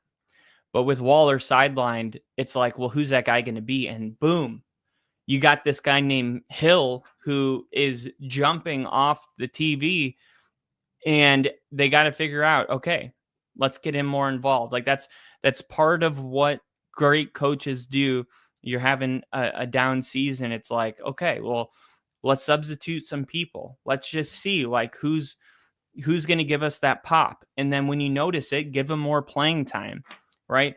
And I think that's where Mike McDaniels needs to go with this. And, you know, the one good thing that happens when your guys get injured is that you get a chance to see what these other guys look like.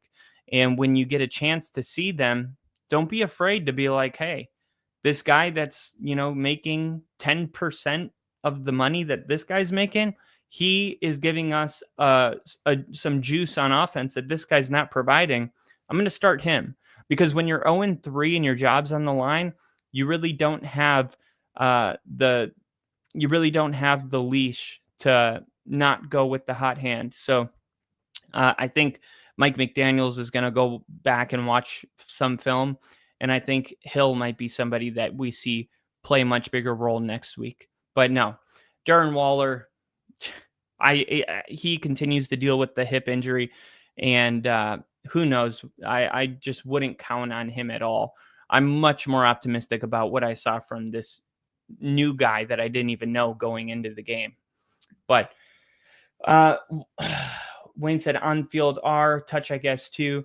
You guys have any questions for me out there? Any questions at all? You're watching this recap of the Miami Dolphins Buffalo Bills game, where the Buffalo Bills were able to go 3-0 and take the Miami Dolphins out when they were, 12, 15 yards from tying the game at 28-28. Tua throws an interception. And just like that, they kick a field goal and win by 10. So if you guys have any questions, feel free to shoot before I close this one out.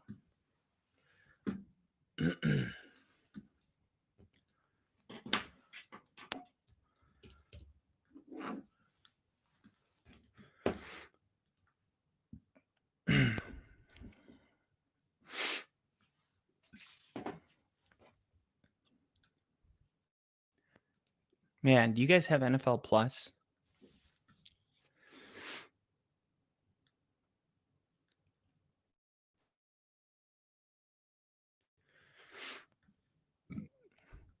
I don't like that NFL's doing this now. Now there's like certain articles you can only watch if you have NFL Plus.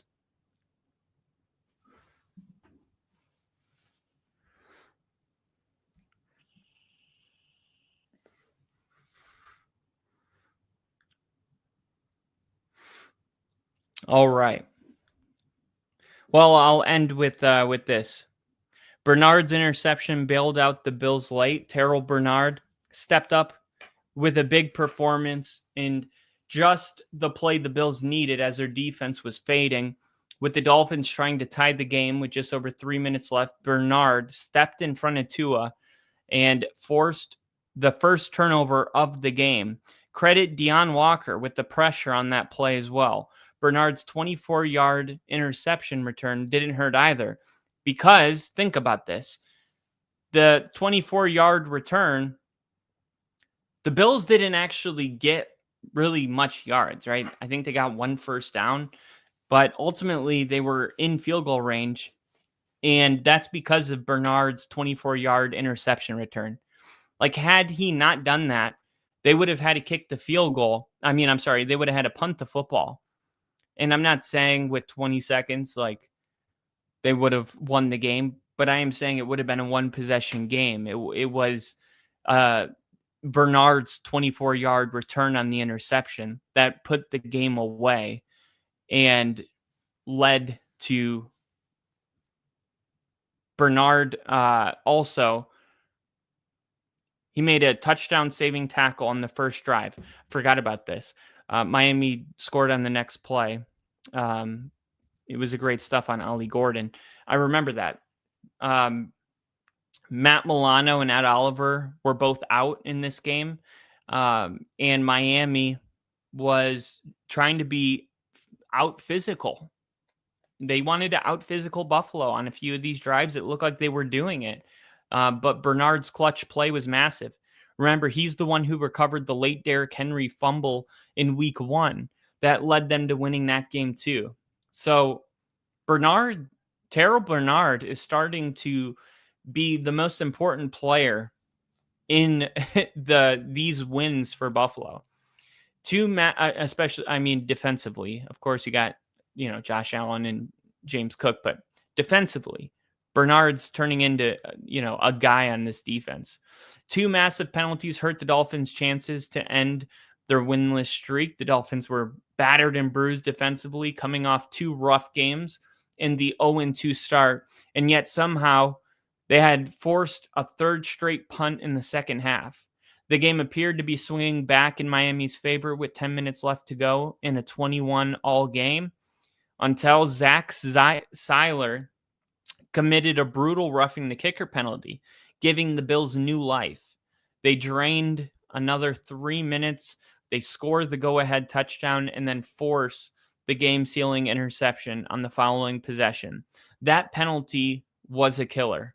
Earlier in the game, the Dolphins sacked Josh Allen on 1st and goal for a 3-yard loss. Yes, and Jordan Brooks inexplicably hit Allen late with no real intent. Now, the Bills scored in the next play, but this was something I mentioned right in that moment. I was like, this is not what good. If you're going to beat the Bills, these are the exact kind of mistakes you can't make. Now, we've all seen it a million times where a defender's trying to tackle the quarterback and the ref is blowing the whistle. And he just keeps blowing it. And it's like a mind game.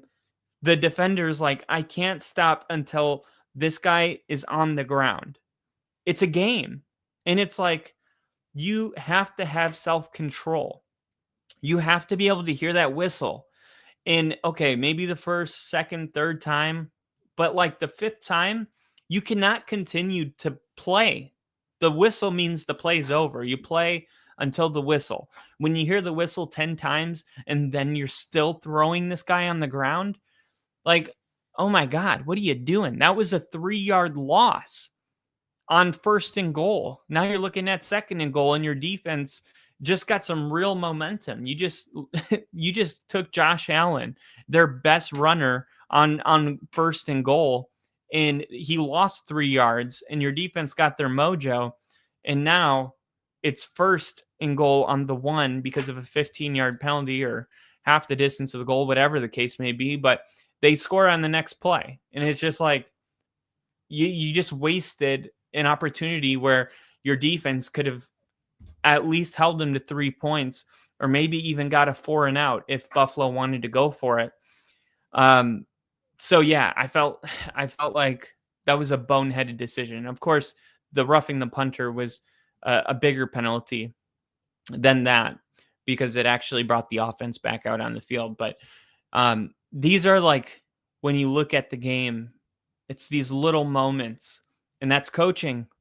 And I'm sure that the coaches aren't like coaching this, but these are the players that they're starting. And if you have players that are undisciplined, then that ultimately falls on coaching.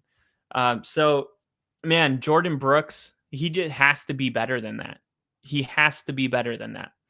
And then the Bills offense overcomes second half stalls.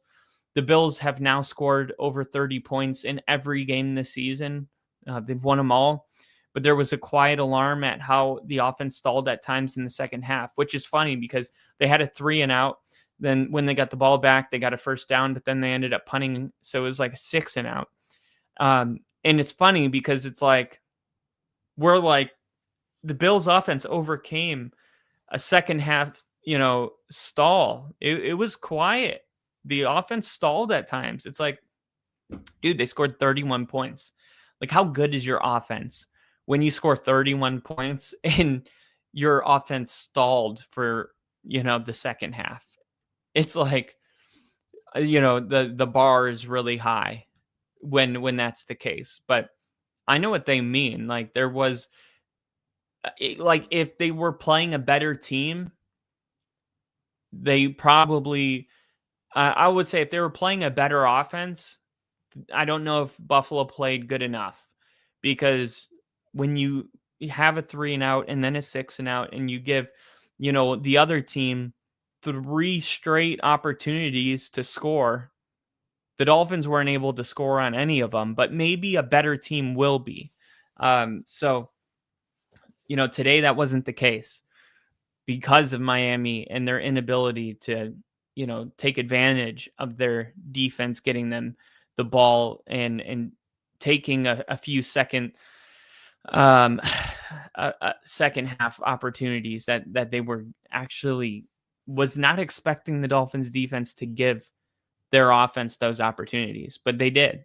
I was very impressed by the Dolphins defensively. McDaniels had the Dolphins ready, but the game ultimately slipped away at the end.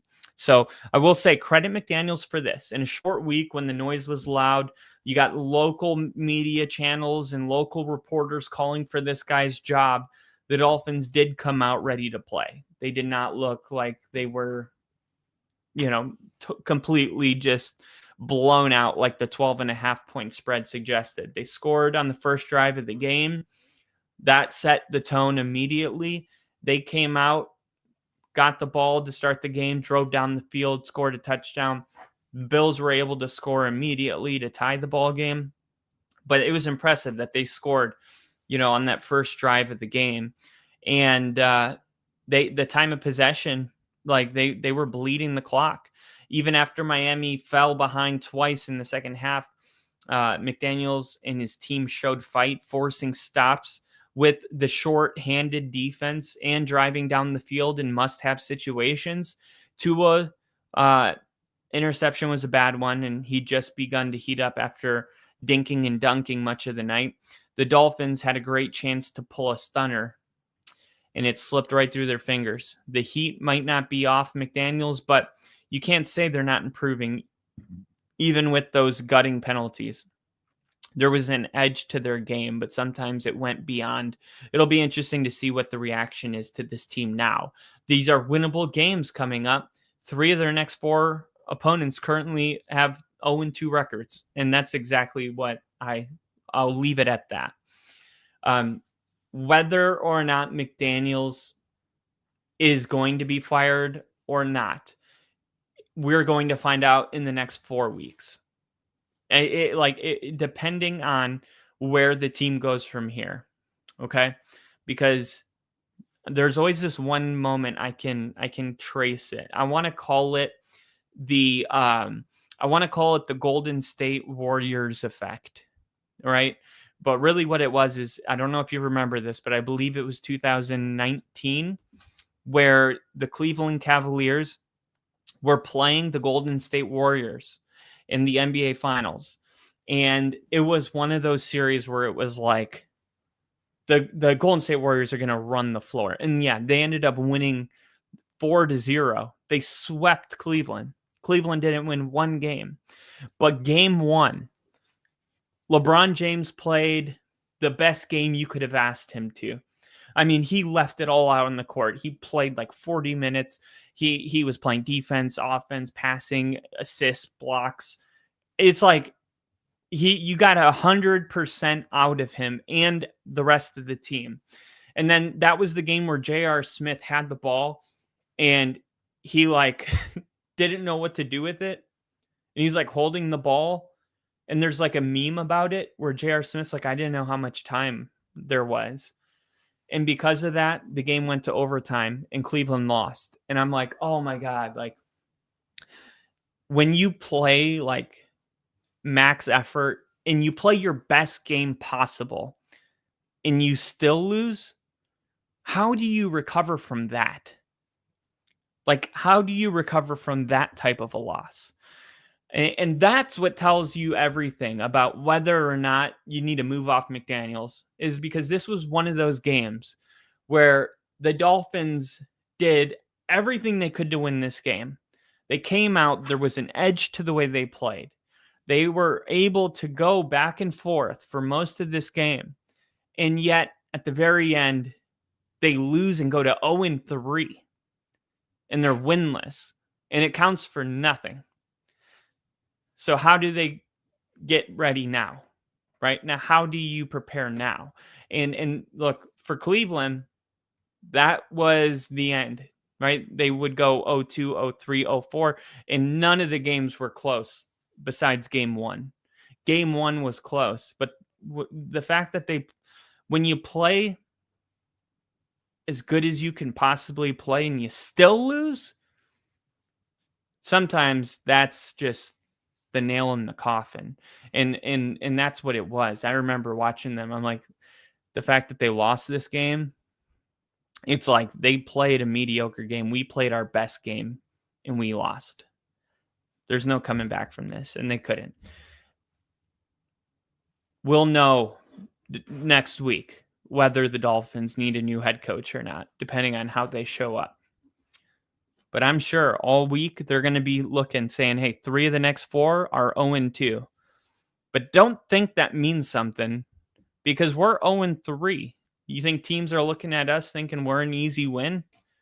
I don't. It's the NFL. You're going to have to play your best football game to win every single week.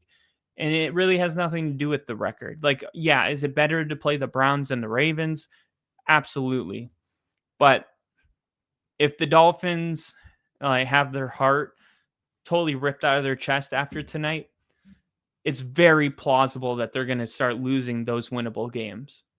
It is very, very, very plausible. And that's when we're going to know we need a new head coach if you're a Dolphins fan.